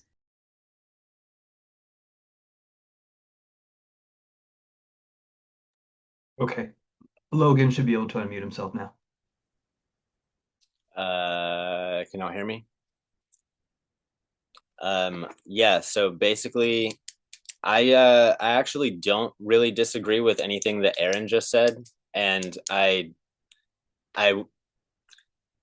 want to provide context for like I was a little bit broadsided with being the one to like present the question the way that I was, and that's totally fine, not upset about that, but I felt put on the spot in a way that I felt called to say what's necessary, because while we're sitting here in this meeting, I'm also sitting here scrolling, watching the people of Minneapolis rise up. And I know that what is happening will not stop at this point just because of our like tone policing or language policing. But I do want to clarify that I absolutely agree with what Aaron said about I'm not advocating for doing anything openly, and I am not advocating for violence whatsoever. I am advocating for knowing your rights, getting familiarized with people that have dedicated their lives to getting you prepared for this moment and how to protect yourself and how to respond. That's what I'm advocating for. Number two, the most important thing to take away from this is that I do agree a general strike is the only thing that's going to stop this at this point. But like there are two roads ahead, and one of them is if people withhold their labor, and the other one is open warfare in the streets. And I don't want the open warfare in the streets thing, and I know none of y'all do it either. And that means that getting people prepared within their communities, building strike funds, and just taking care of each other, learning how to take care of each other is what's necessary right now. That's all I got to say. Yeah, thanks, Logan. No, I didn't mean to put you on the spot, but you know, no, you're good. You put this stuff very, very well, though. I guess my thoughts on this whole thing is when I'm watching this stuff go down, and maybe I'll be a little bit more bold in my language. When I see masked armed agents show up on people's private property without a warrant, with the intention to essentially kidnap them, I believe it's within my right to sort of stand my ground in that situation. And that's why I am kind of behind this Black Panther idea, you know, and I don't advocate for violence either. I don't want it to come to that. But we're having this conversation because how much do you take until you rise up? I mean, we see this in Palestine and Israel, right? And I'll say that I've said this about Palestine and Israel is that an occupied people will always resist their, occupiers, always resist their oppressors. There will always be a quote unquote Hamas in some form. So I cannot, in good conscience, and I think our Green Party statement that I shared in the link echoes this. I cannot, in good conscience, um, you know, talk down to anyone that is 30 seconds. resisting oppression and fascism. And hopefully, like the Black Panther model, um, merely brandishing your weapon, it's would be enough of a deterrent, I would hope, to make them think twice. Because we saw what they did with Renee Good. They killed another gentleman that was an immigrant months before that. And, you know, we can't just allow them to go unchecked, I guess. So what does it look like? I'll stop. I think my time's up. Thank you. If I can just say one more thing real fast. I am keeping tabs with the updates about what's coming out today. The person that was assassinated this morning was a medic. He worked for the VA, and he was there as I'm assuming there as a medic, like trying to protect people. And you can clearly see from what I can tell that he was shot by multiple different agents. There were multiple different of them that pulled out their weapons and fired, and it was in broad daylight where multiple people where they could clearly see that other people were standing around and recording. And when you reach that point where that is absolutely self-defense at that point, because you are doing everything that you are supposed to do, and that's all I'm going to say about that. But Thanks. Yeah, I'll just before we go to Jason. Yeah, I was scrolling too, Logan, and the right is claiming that this guy pulled a gun on him. Again, I need to gather more information, but they're trying to justify it by saying, from what I can tell, he in his hand was his cell phone. He, I believe, had a gun that he was concealed carrying on him. I have not confirmed that 100%, but from what I can tell, he had a gun. He did not pull out his weapon, and ICE pulled his weapon out of his belt loop, and then removed his weapon and then proceeded to shoot him after they had already removed his weapon from his person. Yeah, and in that state, you have that? the right. You have the right to conceal carry, I believe. So, I mean, that is Exactly. your rights within the law. All right, I better stop and get it to Jason. I'll go after Jason.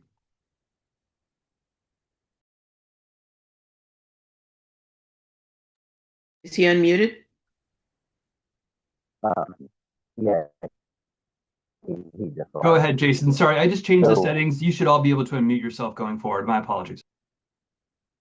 Thank you, John. So I'm glad to hear the disclaimers of, no one's actively encouraging violence, because that would, one, be pretty antithetical to our platform for our party, generally speaking.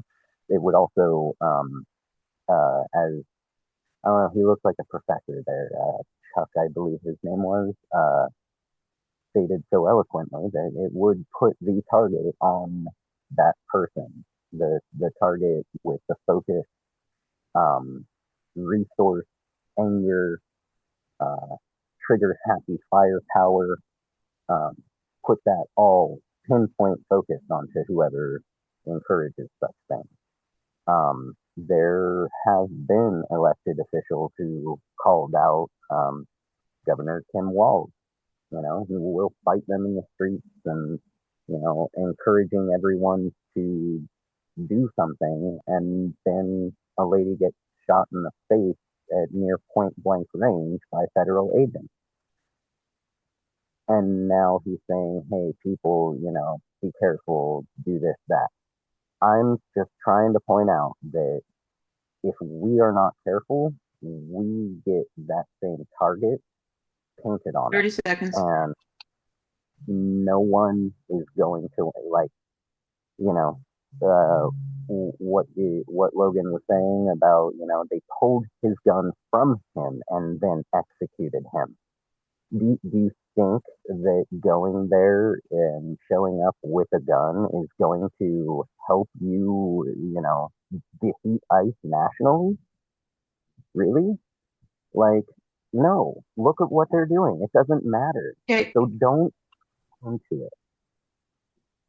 okay. I'll just add, only because I haven't seen it addressed yet. Thinking about language like the various thinkers who've said protest, whether violent or not violent, is the language of the oppressed. But I think there's also someone who also said that when you see these, you see that they're not an expression of success in democracy; they're an expression of failure. People hit the streets because they know the system is failing them. And I'll throw one more thought out there that I kind of picked up from watching Howie Hawkins' channel. I know not everyone's crazy about Howie, but one of the things he said that really sticks with me, because so many of the people I follow on social media are pretty young, really, some of them really young, uh, is it's very easy to glamorize revolution, but his comment was, I don't want to see you killed. He basically said, the reason I do what I do is because I want to exhaust every other possibility before we're at the point of us all shooting at each other in the streets. And as Greens, I just suggest that's something we keep in mind when we are communicating with other people about what tactics we prefer to use or what tactics we think we might have to use. Thanks. I hope I didn't go over. Chuck? Yeah, I'll just add that the Black Panthers got assassinated. So all we have is our First Amendment, our Bill of Rights that we need to stand on, and the Green Party should be leading on that. And all we really have is media. This is what Green Movement is, and forming these alliances with these protests. And I think this idea that the city police of Minneapolis should be defending from ICE is one of the demands. That's their role to protect us. Because these guys, as you observe, Justin, are unmarked. I mean, they're marked with their badges, but not really marked. They're. It is. This is over the top. And I'll just close with this. The Donald is doing this to divide and conquer. So if lefties show up and start shooting ICE agents, you've just you've just handed the Donald you've made his day. So this absolutely has to be the nonviolent approach, appealing to the existing authorities, but also just pointing out the blatant brazen murder that they're carrying out. And the Donald has been bragging, especially with the targeting of the fast boats in Venezuela. Call it murder, and let's just develop strong messaging and support and be in solidarity with the calls for the protests and the strikings. And this is, and I guess it's only going to get worse, I think. Okay, Chuck out. Thank you, Thanks, Chuck. Thank If I could jump in, let's let Jordan, since he's our guest, be the last word on this. Matt, I know you're on stack, but we're going to kick it to you to talk about your gubernatorial run anyway, so you can maybe use whatever you're going to say as during your allotted time that follows this conversation. Okay, but we're going to maybe wrap this conversation up, but before we do that, give Jordan an opportunity to say his piece. Okay, so first, I'm a non-violent person. I've never owned a gun. I do not like guns. But in certain situations, the people who are like the Second Amendment people, we do need those people on our side, the lefties that want guns, like the Black Panthers and stuff like that. And yes, Fred Hampton got killed. And so there's a speech by Martin Luther King talking about getting to the mountaintop, and he said, I may not get there with you, but he said he wants to get them there. And so if I get elected, I told my lady that if I get elected, I'm gonna talk like this and I'm gonna be on TV and I'm gonna be doing all this stuff. And I told her I'll probably get killed. I will probably get assassinated if I get elected, especially if I got all the way, like if I got high. Like, because if you really are for the people, they're gonna probably kill you at it. That's what they do. Martin Luther King, Malcolm X, Fred Hampton, all these people, JFK, everybody. If you're for, like, what we need to really do is get people into the Green Party. We need to get so many people into this that they can't kill us all. Because they will kill some of us. I guarantee you that if we get elected and that we do this, like if we really cause a revolution through voting and through the machine like this, some of us will get killed. And I almost promise you that. And if I get elected, I probably will be one. But that's all I'm gonna say.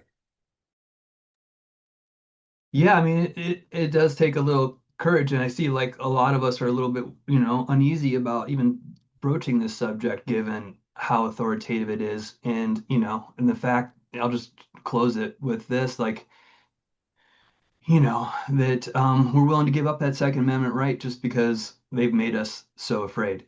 Um, that's just my two cents. But I think we had a breadth of opinion on this. This is one of the best conversations I think we've had, unfortunately, albeit under really sad circumstances. It's, you know, that necessitates this conversation. But I really appreciate everyone's contribution, and we diversity of we're stronger because we listen to each other, and I don't expect all of us to see things exactly the same way.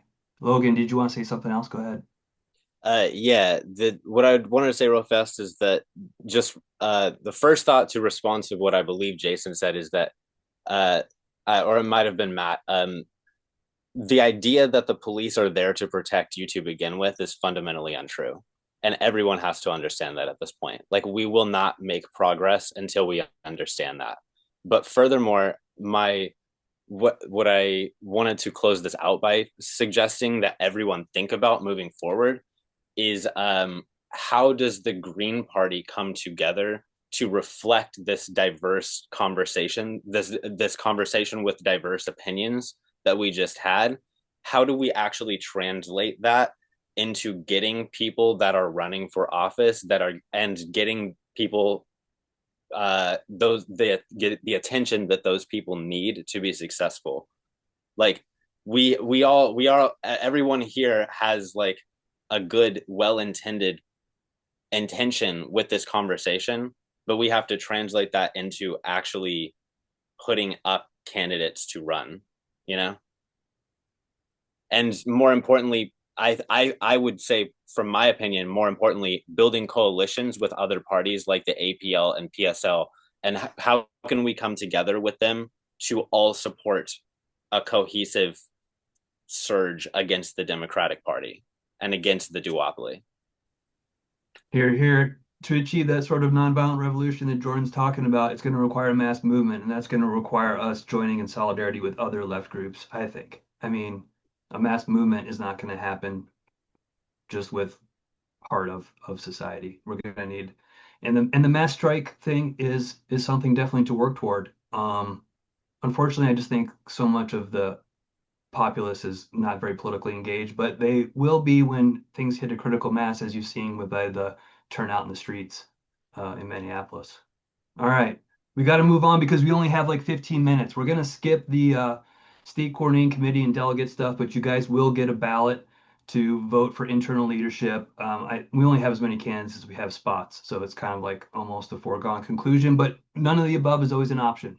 So you will all get a ballot on that. We're working behind the scenes on engaging our volunteers. That's going to be our next steps. But now I want to give, and Amy, can you watch the time? Because we have limited time. But let's give Matt Sure. five, Oh, can I five just say minutes. something very fast? Yeah. Just a reminder, especially to the folks who are kind of watching and presumably not ready to speak yet. I believe I and several other people were not even opposed because, we don't get as much foot traffic as Justin and others would like, even though they work very hard. Please consider running when these posts open, and please consider suggesting to interested people that they also run. Because I'm going to be 60 next year. We can always use some new blood. Thank you. Thank you. Absolutely. To echo that, I guess something I said to Connor the other day is, if you want to make sure nothing gets done, wait around for other people to do it. That's the best way to make sure nothing gets done, is wait for other people to do it. So we take the attitude here, if you want change, you got to make it happen, which means getting involved, which means organizing. I know a lot of us are involved in several different groups that are working to do stuff. It's not just the Green Party, but yes, we could use your help. So, I'm going to turn it over to Matt, but I'm also going to put again in the chat the link to register for the next convention. You can do it right now before you leave, and then you won't forget. All right, Matt, go for it. Thank you, Justin. Well, let me just first say, you heard a little bit about my previous experience on the panel before, and before I start the formal comments, as formal as they are, one, I want to apologize for not being on camera. I had a major technical problem this morning, and the camera just wanted to crash Zoom for some reason. I won't take that as a commentary on my good looks from the computer, but read into that what you will. I will say that I think it's vital, all of us third-party activists and patriots in our own sense. And again, I think it's disgusting that the right stole the term patriotism. We are all patriots if we stand for the decency and rights of all humanity, and the dignity of all of us. But we don't want to get trapped into the binary mindset that has already poisoned our political system with the duopoly. It's not an either or. It's not an either armed or strike. It's not an either courts or local resistance. This has got to be a comprehensive resistance. At the local level, police departments ought to be arresting these ICE officers. At the individual level and at the collective level, I think the Panther approach makes sense. That guy probably wouldn't have been gunned down today if he'd had 5 other dudes, 6, 7, 8 other dudes packing. Don't go to these things alone. Don't instigate anything. But only through a general strike, I would agree, is probably the best way to achieve a peaceful end to this modern fascism on steroids that we're living under. But the problem is the great majority of Americans are focused on their own economic immediate needs. And for those who say, well, the middle is going to give us the revolution, the middle has never delivered a revolution ever. Not in the Soviet Union, not in the People's Republic of China. Sure ain't working in the West Bank, that's for sure. Didn't happen in this country, as a matter of fact. The great majority of the American people were completely sort of ambivalent to the whole thing because it didn't really involve them on a personal level. And so I would say waiting for the masses who are immensely susceptible to the economic pressures and media manipulations of the establishment, it is a loser's errand, I would argue. And so I'll say, though, I think it's comprehensive, even though I think it's clear the courts have failed, even though it's clear the traditional political processes have failed and that they are going to try and manipulate the electoral process even further to their ends. It needs to be comprehensive. I don't think it's an either or on resistance. Now, let me say, why am I running for governor? And why is a libertarian of all people seeking the Green Party nomination? Well, it's because I'm a libertarian socialist. I'm on the left end of the libertarian spectrum. I'm actually an anti-capitalist libertarian because I understand the threat of private capital now actually is probably more dangerous than the state because of the centralized control they have over the political system, the media, and the military. I think it's clear the U.S. military, especially since World War II, has definitely not represented the people's interests. It's represented corporate interests. And we're seeing what happens with late-stage capitalism right now. It will always turn to fascism from liberal democracy rather than have social democracy, because the wealthy will always protect their entrenched interests, even at the rights of their fellow Americans. And I know that's somewhat taboo to say as a libertarian, but I would hope, and I would think everybody here would generally agree, that men and women should not possess more money than nations, that they shouldn't be able, through manipulation of the market, crater currencies. They shouldn't be able to concoct private armies or change the weather. Jesse Ventura, I think, said it best. Nobody deserves to be a billionaire. A billionaire. Think about that. They literally, the average billionaire makes $47,500 an hour. An hour. That's the average. That's not Elon Musk. That's the poor billionaire. And when you think about the hoarding of wealth having no merit or connection to labor or achievement, really due to manipulation, we see our society slipping away every day. And we're seeing Oregon my beloved state that I've known my whole life, I don't even recognize it anymore. I see half the population in the rural areas where I've grown up and still live today championing fascism. And I see Democrats coming out and saying, trust the process, put out angry press releases. We'll go to court. Well, what happens when they don't enforce the court's ruling? You know, we know how this is going to end if this aggression is left unchecked. And what has Tina Kotek done? Her entire campaign has pivoted to the right. We have double-digit increases in insurance premiums for the last 2 years. We have public education where she's trying to cut preschool for all in Multnomah County. We've got wages that are stagnant. We've got job losses. People are working less hours for less money. Rents are up. And her whole pitch is we need to give more money to billionaires. 5 minutes, but yes, I do agree with you. I'm not calling because I don't agree. No. Not 5 minutes. And we've 1 got. minute. Forgive me. I was going to say there's nothing on healthcare. She just approved another double-digit increase through her insurance commissioner for our health insurance. Hospitals are closing, yet they're making record profits. How does this make any sense? We need to expand Oregon health plan eligibility to every Oregonian. And we can easily do this through simply expanding eligibility on an income and have the premiums set on an income sliding scale, where basically if you make $62,500, the median income in Oregon, or less, you get in the OHP for free.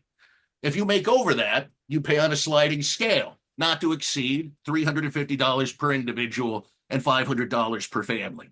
Now, this pencils out if you actually hold the health insurance companies accountable and you hit them with a profit tax and you hit the exorbitantly wealthy with a modest income tax surcharge, and then you do the unthinkable, which is hold deadbeat employers accountable, like Walmart, who hire workers, and Fred Meyer does this too, even though they're a union shop. They hire lots of workers, give them very little hours, and then dump them on the public assistance system. That's ludicrous. That's us just subsidizing the rich. When we look at housing, we have seen billions, that's with a B, given away to housing developers. We've made less than 5,000 new houses in 4 years. I priced out the addiction beds. We're spending $125,000 a bed for emergency transitional housing for people in distress. Why don't we just do what every other society's done when they needed housing and build it ourselves? And then we can do this by bonding the properties when we develop these housing communities. You make them rent to own so that after 30 years, these people will own a condominium, have some generational wealth, have a stake in the game. They can govern these communities themselves with minimal state oversight until it's totally paid off the bond. And then you can also double our current affordable housing stock by just doing two things. And I'm not big on tax breaks. Okay, but now I think we are at 5, I think. Yeah. I've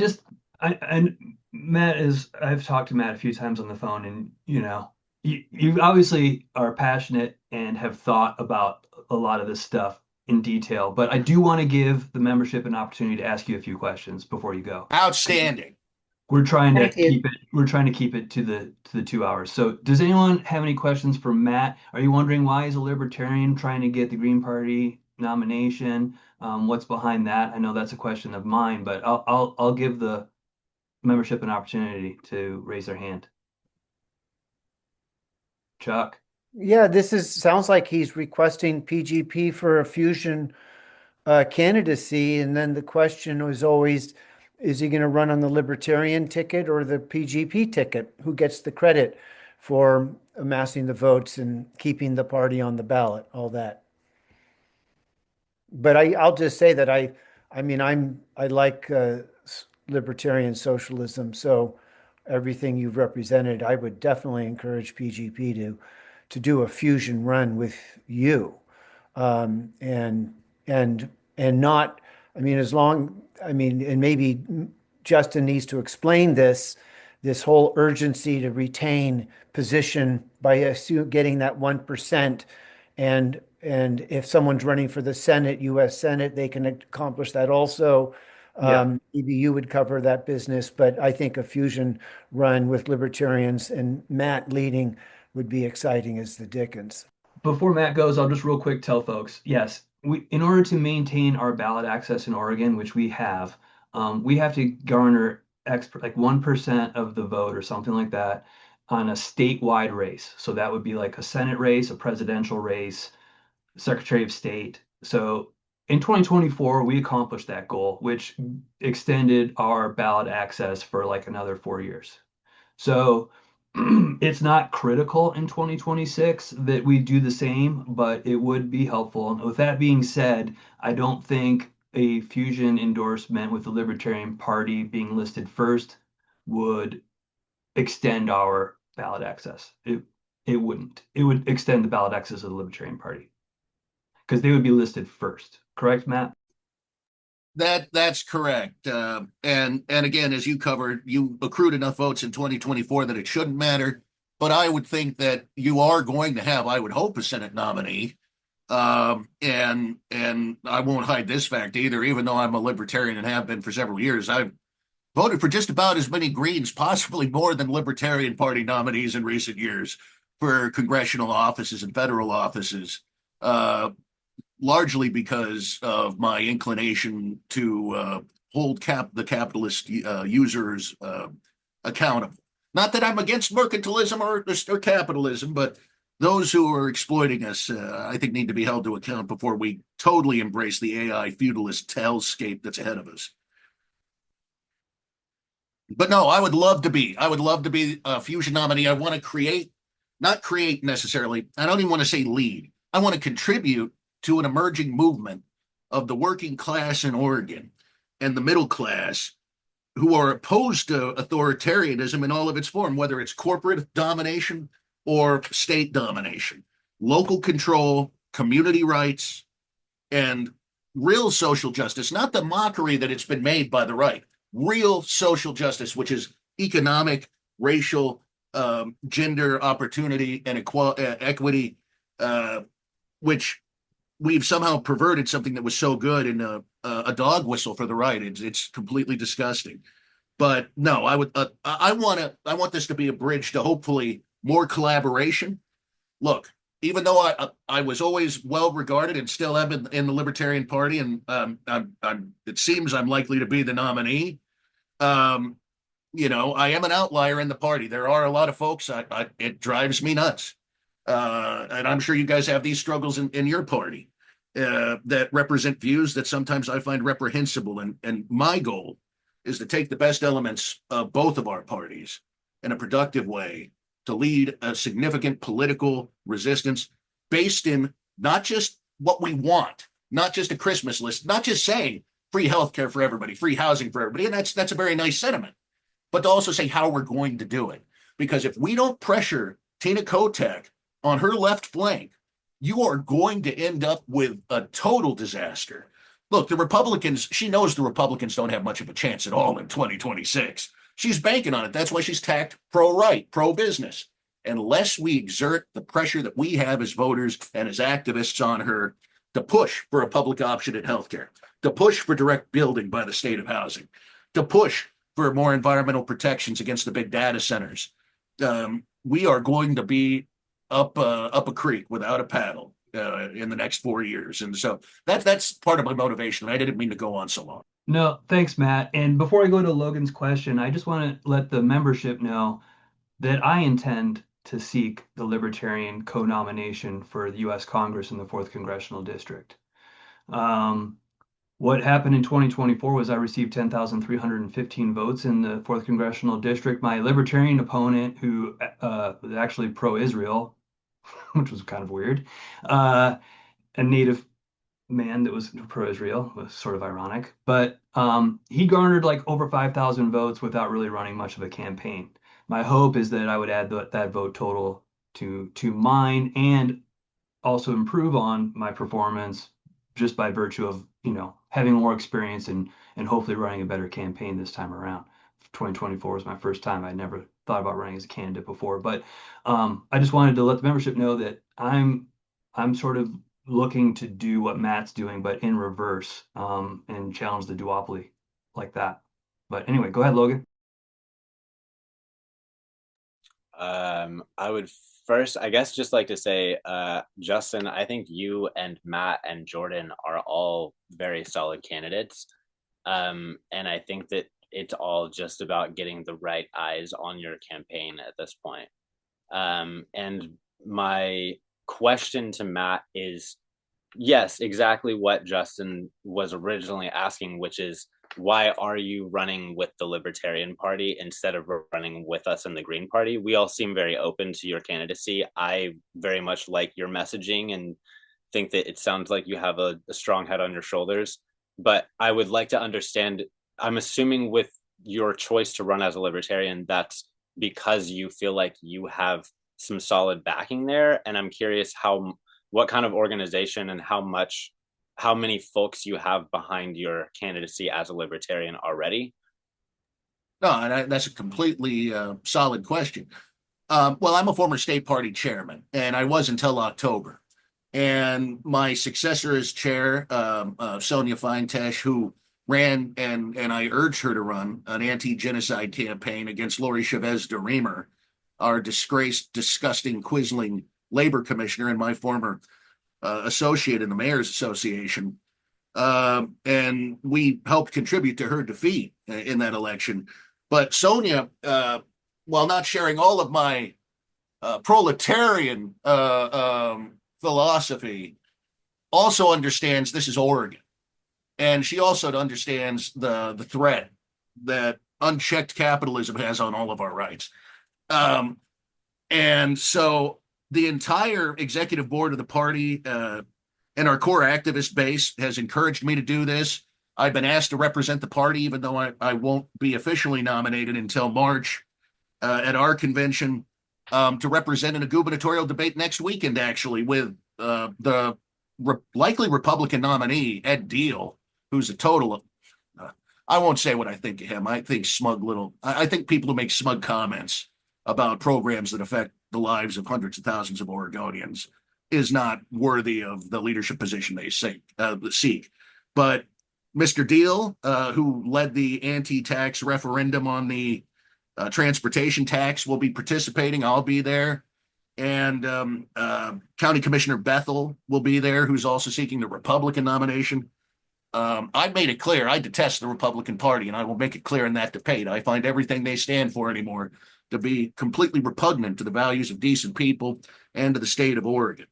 But they're willing to debate me, and the Libertarian Party essentially has designated me as their nominee before the convention by extending me this opportunity. So I think my base is pretty strong.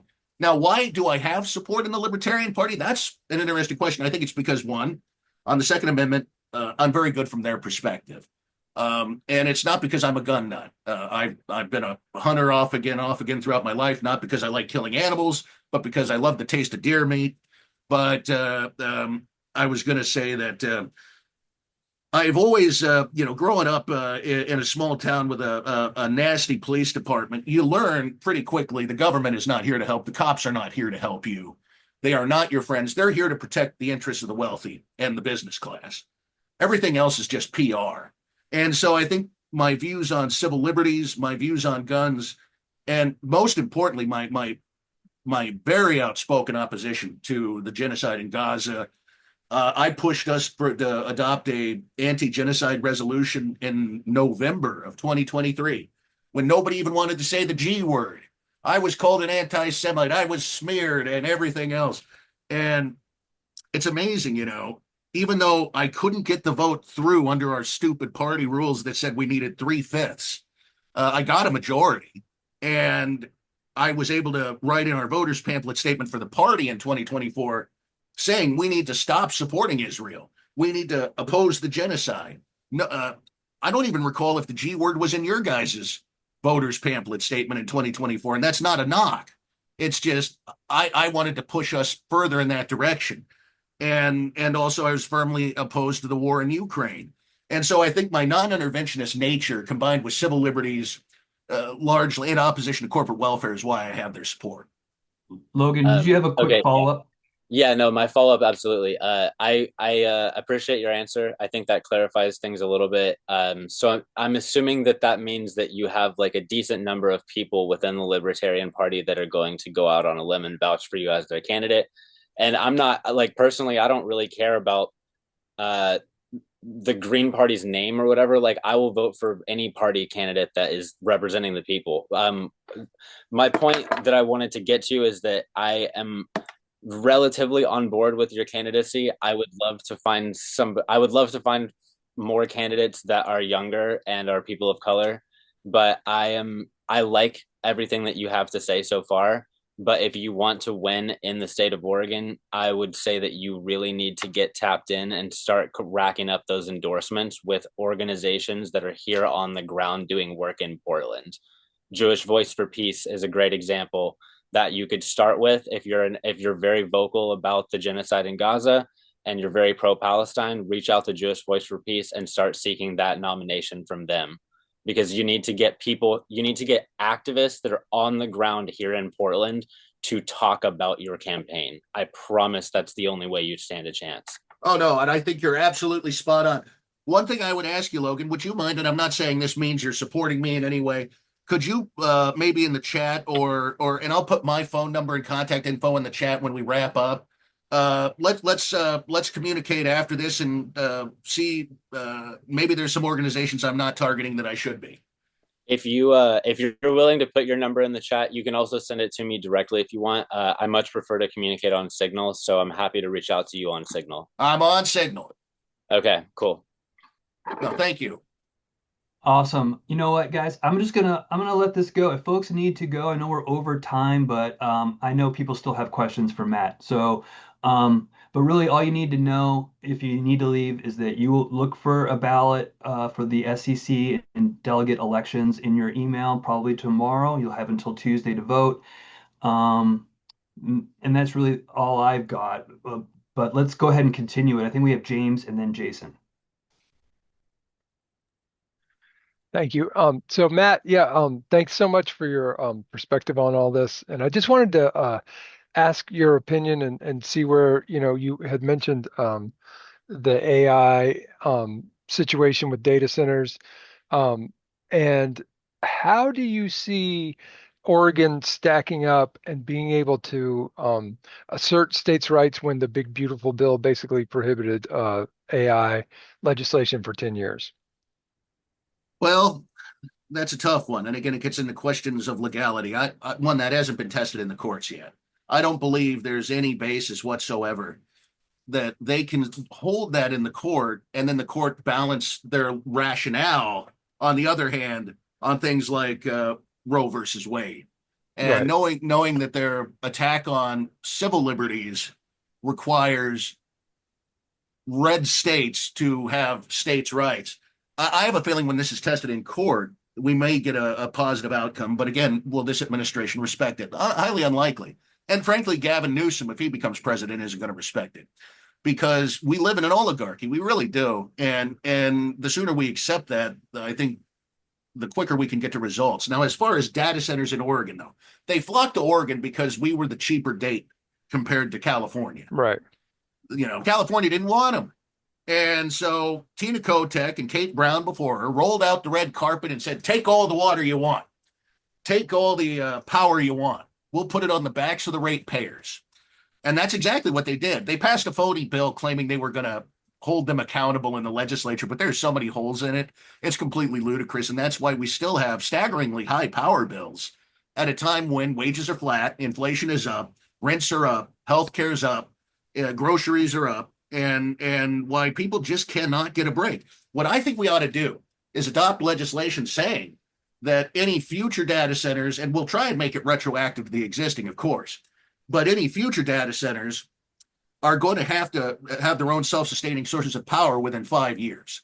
And if they can't sustain their own sources of power through generation, then they're going to have to purchase it at a much higher rate than what a resident is paying, because they essentially pay the cheapest possible rate and they use the most of our electricity output. And this is not sustainable. It's not sustainable environmentally. It's not sustainable economically if we're pro people. And what I find so revolting about the whole thing is we're literally subsidizing the businesses that are going to take our jobs and replace us. Right. Yeah. It's I think yeah, it's utterly people need disgraceful. to understand that. Yeah. This is And they're not not even paying going to property benefit. taxes. Yeah. And they're trying right now in the Dalles to take more water out of the national forest. I mean, it's just complete. And the Trump administration will probably give it to them. But no, big tech is not a friend of the taxpayer in Oregon. It's not a friend of the worker. And as we've seen, they aren't even loyal to their own people. What did they do? They took all that money from the CHIPS Act. They took $400 million from the state taxpayers in subsidies, and they laid off, what, 25, 30% of their workforce? Yeah. I mean, it's a corporation for profit. They're not trying to in the end, I'm sure that they all have their grand visions of utopian society and But whatnot. the Silicon Forest, no. Silicon Forest has been clear cut. Right. And it's about time they be actually treated like any other business. Yeah, I agree. So it's good to hear that you, again, so legislation, draft legislation on the campaign trail would be appreciated for all this. It would be amazing. Yeah. And I've already drafted and crafted out the numbers. Do I have the specific legislation? No, but I have the policies and the dollars and the legalities covered. And we're going to put out policy papers very soon on that. Right. And I want to offer. I have no secret plans. Okay, I understand the role of third parties historically is to push these duopolies into hopefully addressing our concerns if we create an inconvenience for them. I mean, I want to win. Don't get me wrong. I'm running to win. But I also know in lieu of that, I want people to adopt my policies. And when we look at Social Security, that is completely because of the Communist Party and the Socialist Party before it. We never would have gotten that without their efforts. We never would have gotten women's suffrage without the Populist Party and the Socialist Party. There's just numerous examples of where the parties begrudgingly had to at least meet some social need because of the threat we as third parties pose. And barring victory, that's the next best thing. And so I have no secret plans. My policies are all going to be on the website, which should have been live by now. It's votemattrow.com, but it's not live yet because my father passed away just over 2 weeks ago, and it took the wind out of the campaign for a few days as I got his affairs in order and prepared everything. But I'm back in the swing of things now, and it will be live soon. And I know hopefully Justin will share that all with you as we get closer to the nomination through your email list and your communication apparatus. Yes, and on behalf of all of us, our condolences on that. Thank you. Thank you. I think we have a stack of Jason and then Teddy. Matt, are you on any sort of time? Are you on any sort of time crunch here? No, I love it. This is actually better than talking. I always love the question and answer format. Okay, sweet. Okay, Jason, go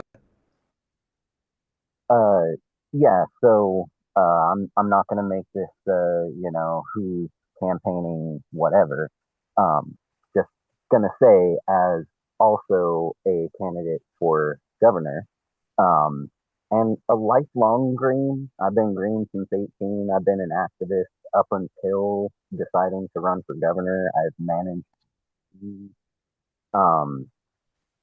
Would you be open to a debate to maybe see which one of us could rightfully secure this party's nomination?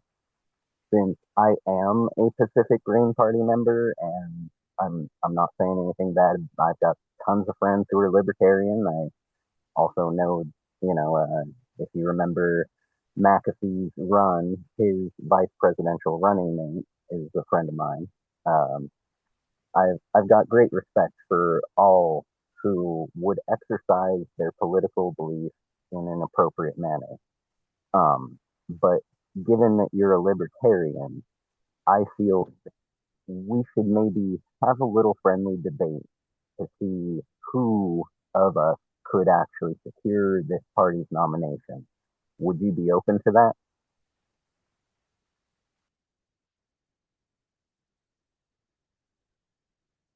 Matt, you're still muted. Whoops. I was going to say, absolutely. I'm always glad to debate. It's like I said, I'm going to be debating some of the Republicans next Saturday. I think it's all about what the party wants to do. I will say, and I've had to, I faced this argument because I wanted us to try and reach out to nominate Justin last time. And it never happened because they said, well, we got a libertarian who's been a lifelong member who's running. And we got a guy who was pro-Israel, who was, and that's speaking wrongly, not just pro-Israel, but pro-genocide as the nominee. I don't, and this is not a knock on your argument. It's just, I've seen it. I've done this for 20 years, in the media and in local office and as a consultant and an activist. And I would say longevity of party registration does not necessarily mean best electoral outcomes or policy outcomes. But I'm happy to debate, especially if the party wants to do that. No, I think it's always great to have discussions and be accountable to party members, whatever party that may be. I mean, if I may interject, this is to me a sign of a healthy party or a healthy democracy that we have more than one candidate interested in representing us on the ballot. I would be happy to help organize that event sometime between now and our nominating convention so that membership has a little bit more information on which to base their vote come May 16th. Let's be in touch. I can help with that. But let's go to Teddy and then Chuck.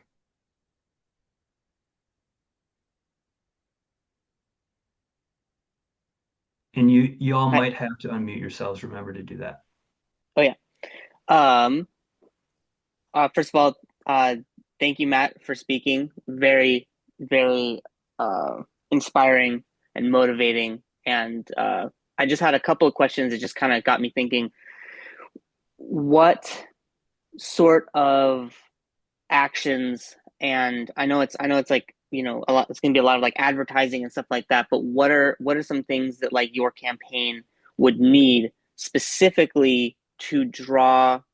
And I want to say draw votes away from, but like, to garner support from Democrats. Because as mentioned previously, we have a lot of people who vote Democrat, but who really ideologically are not aligned with the National Democratic Party, including, and I would, and probably even some candidates running as Democrats who aren't aligned, So what are some of your ideas for how to get that sort of like mass support, that like mass left movement for your campaign? Is it going to be more forums, more time on the air? Is it just a media approach, social media, or do you have anything specific or new ideas regarding that? Well, I was never much of an athlete. I will say I've always been a lifelong fan of football, and football and politics have one thing really significantly in common, which is that you come in with a game plan and then you adjust it based on the conditions on the field. And my goal is to, through fusion and organizational outreach, like I want to reach out to the Muslim student unions or student associations on all the college campuses. I want to work with all of the Libertarian and Green affiliates for grassroots outreach, phone banking, door to door. But particularly, we're going to have to utilize and again, it's so different than when I started in politics, but we've got to use the podcast sphere. We've got to be able to get on shows like Brianna Joy Gray and the Bad Faith podcast. We got to be able to get on to do Dissidents. We got to be able to get on to Kyle Kalinske, even though he's sort of a demo shill.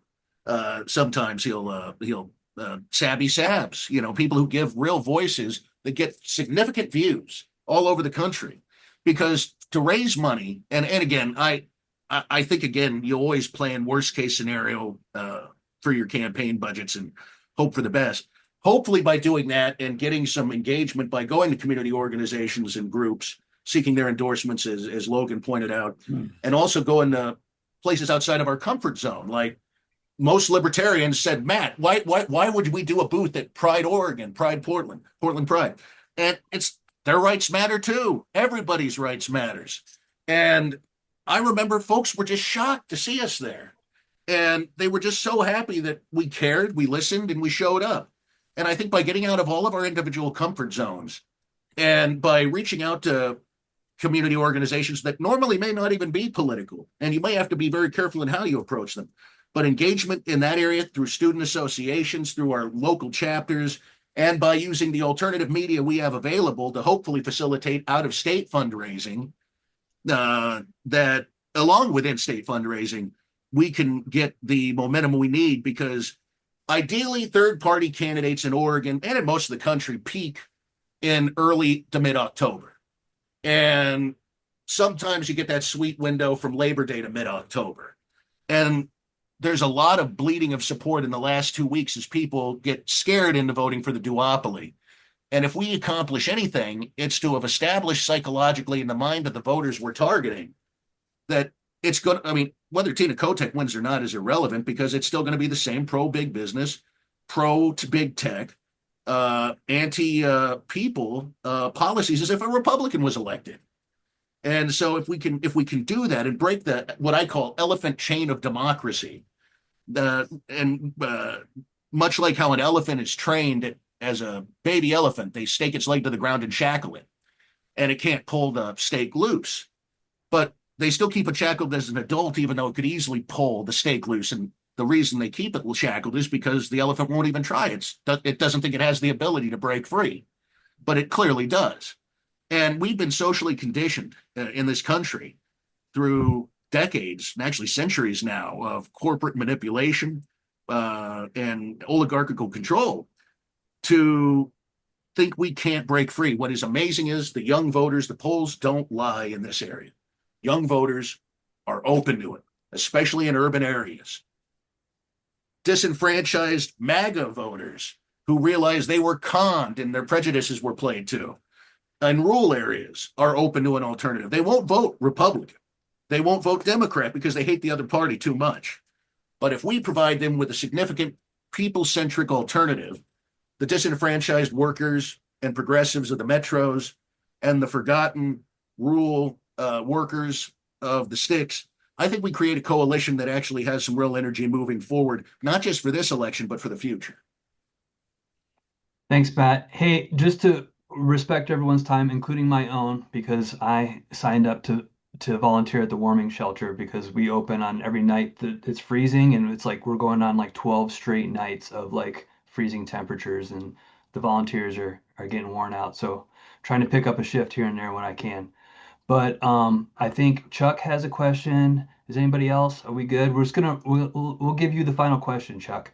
Well, I'll make an observation that I think Matt is a very interesting prospect for a candidacy, and the idea that Pacific Greens would form a fusion with the Libertarians is a great opportunity. And to Jason, who's also interested in, getting the nomination, as it were, then, I mean, that's fair. And then obviously the debate is the right thing to do, and kind of may the best man woman win.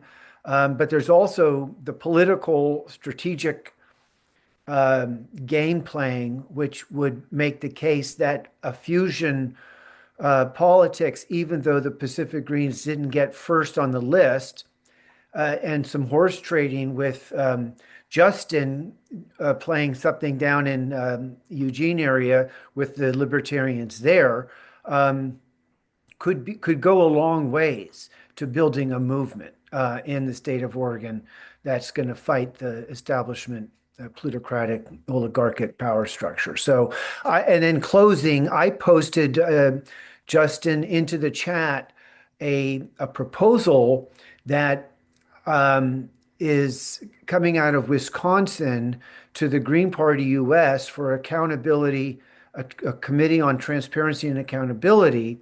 The PDF is in there and people can look at it.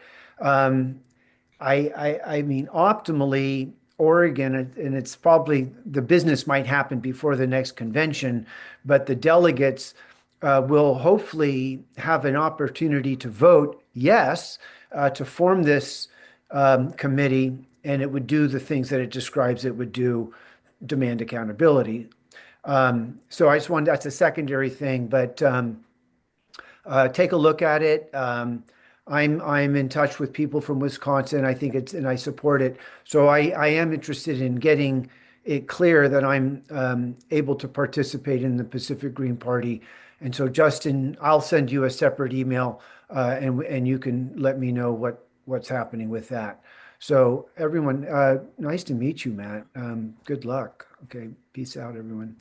Thank you. And one thing I will add is, and I've looked through the records on this. This would be the first time ever our two parties would field a fusion nominee for statewide office in our party's histories.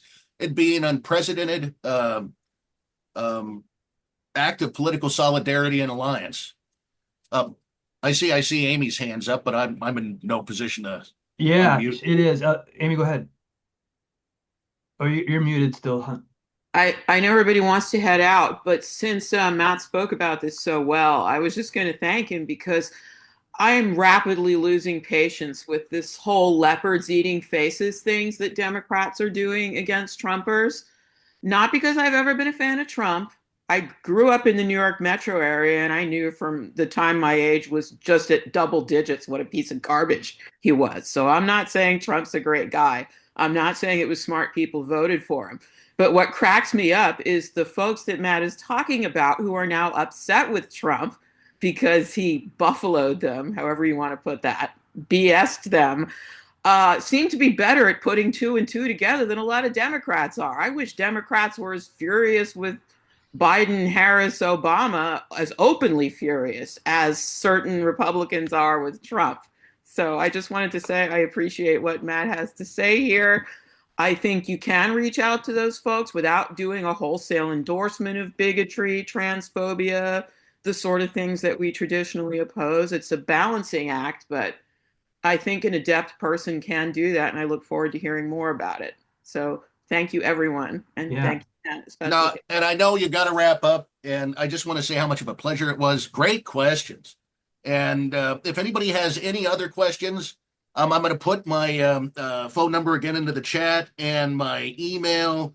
And please reach out. Please reach out anytime, night or day. I generally keep long hours, late and early. So unless it's like between midnight and 5 a.m., feel free to call. I would love to have your support, and I think this is the beginning potentially of something significant in Oregon political history if we can learn to work together to fight the real enemy. And that is the monsters and manipulators and users who are turning us against each other because they know that if we're distracted from the fact that our pockets are getting emptier and our stomachs are getting hungrier, the only thing they have to play on is our bigotry and hatred. And that's how we need to address the material needs of the people if we're ever going to make real social progress in addressing issues like racism, sexism, and bigotry. And that's the one thing the duopoly can't do. They can't address that material need. We can, and I hope we will. So thank you very much. And I look forward to getting to know you all better.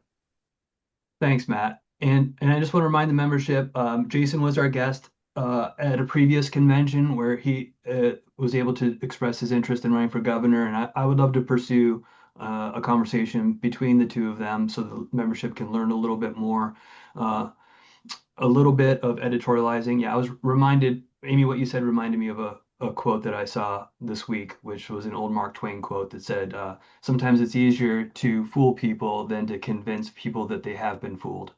Um, as it pertains to the followers of the two major parties.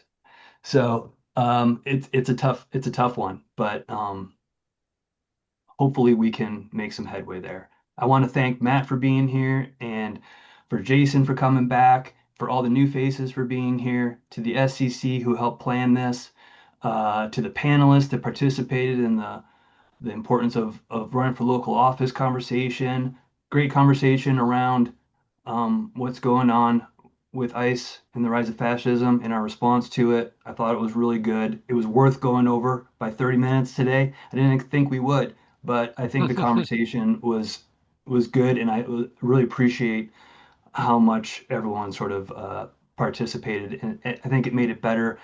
If you want to give us some feedback, please You can email us a number of ways. One of the ways is outreach@pacificgreens.org. I'd love to hear. It's okay. You can tell us bad stuff too. We'll take your feedback and try to improve. We're always trying to do a little bit better. So tell us what you liked, what you thought could be better. You all are all what drives this. Like Jordan said, like, you know, building people power requires people. So thank you all for being here. Logan, before I make a call to vote to adjourn, did you want to add something? I was just going to say to both Matt and Jason, uh, I I'll be totally honest, as a Green Party member, I'm a little bit more intrigued by Matt's candidacy at the moment, but I'm happy to hear Jason out and see what he has to say long term. But for both of y'all, I will say there is no shot at winning if we don't make alliances with other local parties here, Peace and Freedom, PSL, the DSA.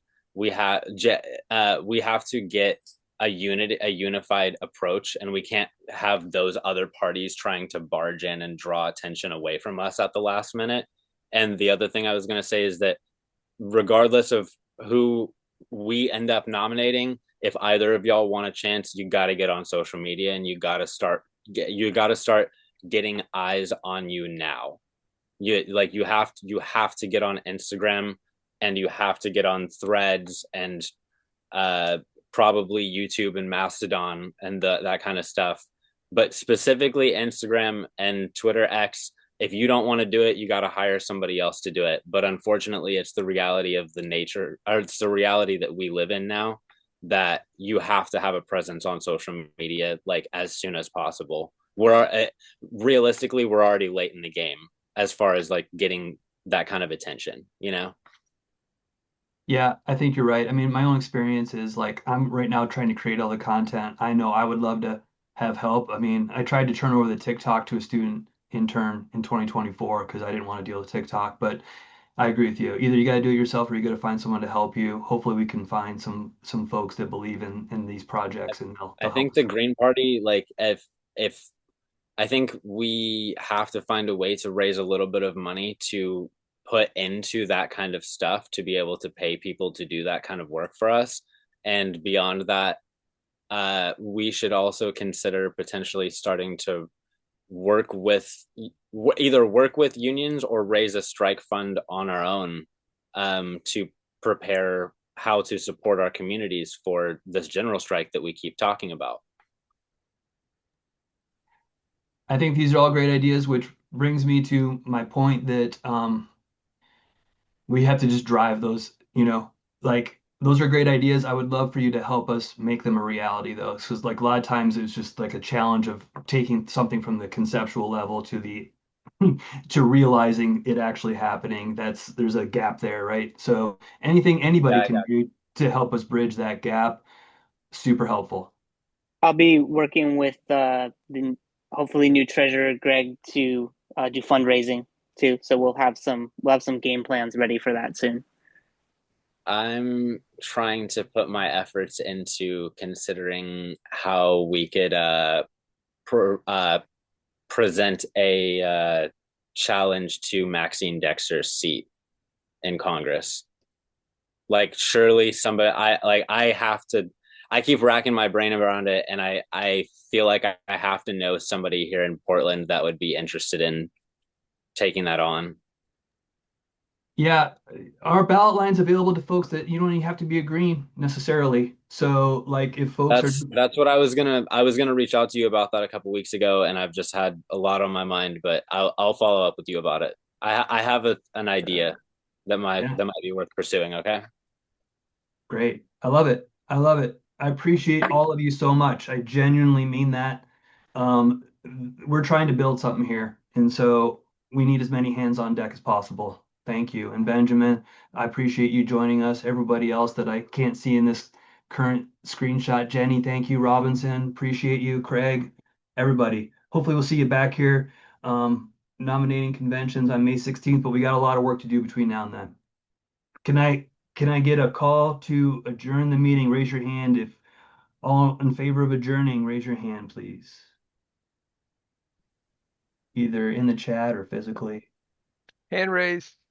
Thanks, Justin. You bet. Thank you. everyone. Thank you, everybody. All right. Thank I'm going you. to say the majority has agreed to adjourn. This meeting's now adjourned. Look for the recording. I'll send you a link to the recording. You can share it with people if you want. That's it. And Good don't luck, forget to everybody. sign up in May. Don't forget to sign up for May. It's great to see new people. I want to see you again, please. I know, and we're going to launch a new website soon. Thanks, So everyone. There were several Scrub people that in, chat. There's a bunch of good stuff up there. there were several people in here today that didn't say anything that that I had not seen before. So we need to figure out how to get those people engaged with us. Yeah, that's why I made the suggestion a couple of times, but I'm very shy and introverted myself, so I understand how much nerve it can sometimes make just to say something to people you've just met, so I get it. yeah. All right. I'm going to try to make sure I save this recording and save the chat and all that good stuff. All right, y'all. You are free to go. Thank you. All right. Take care. Thanks. Peace out. Have a beautiful day. Later, everybody.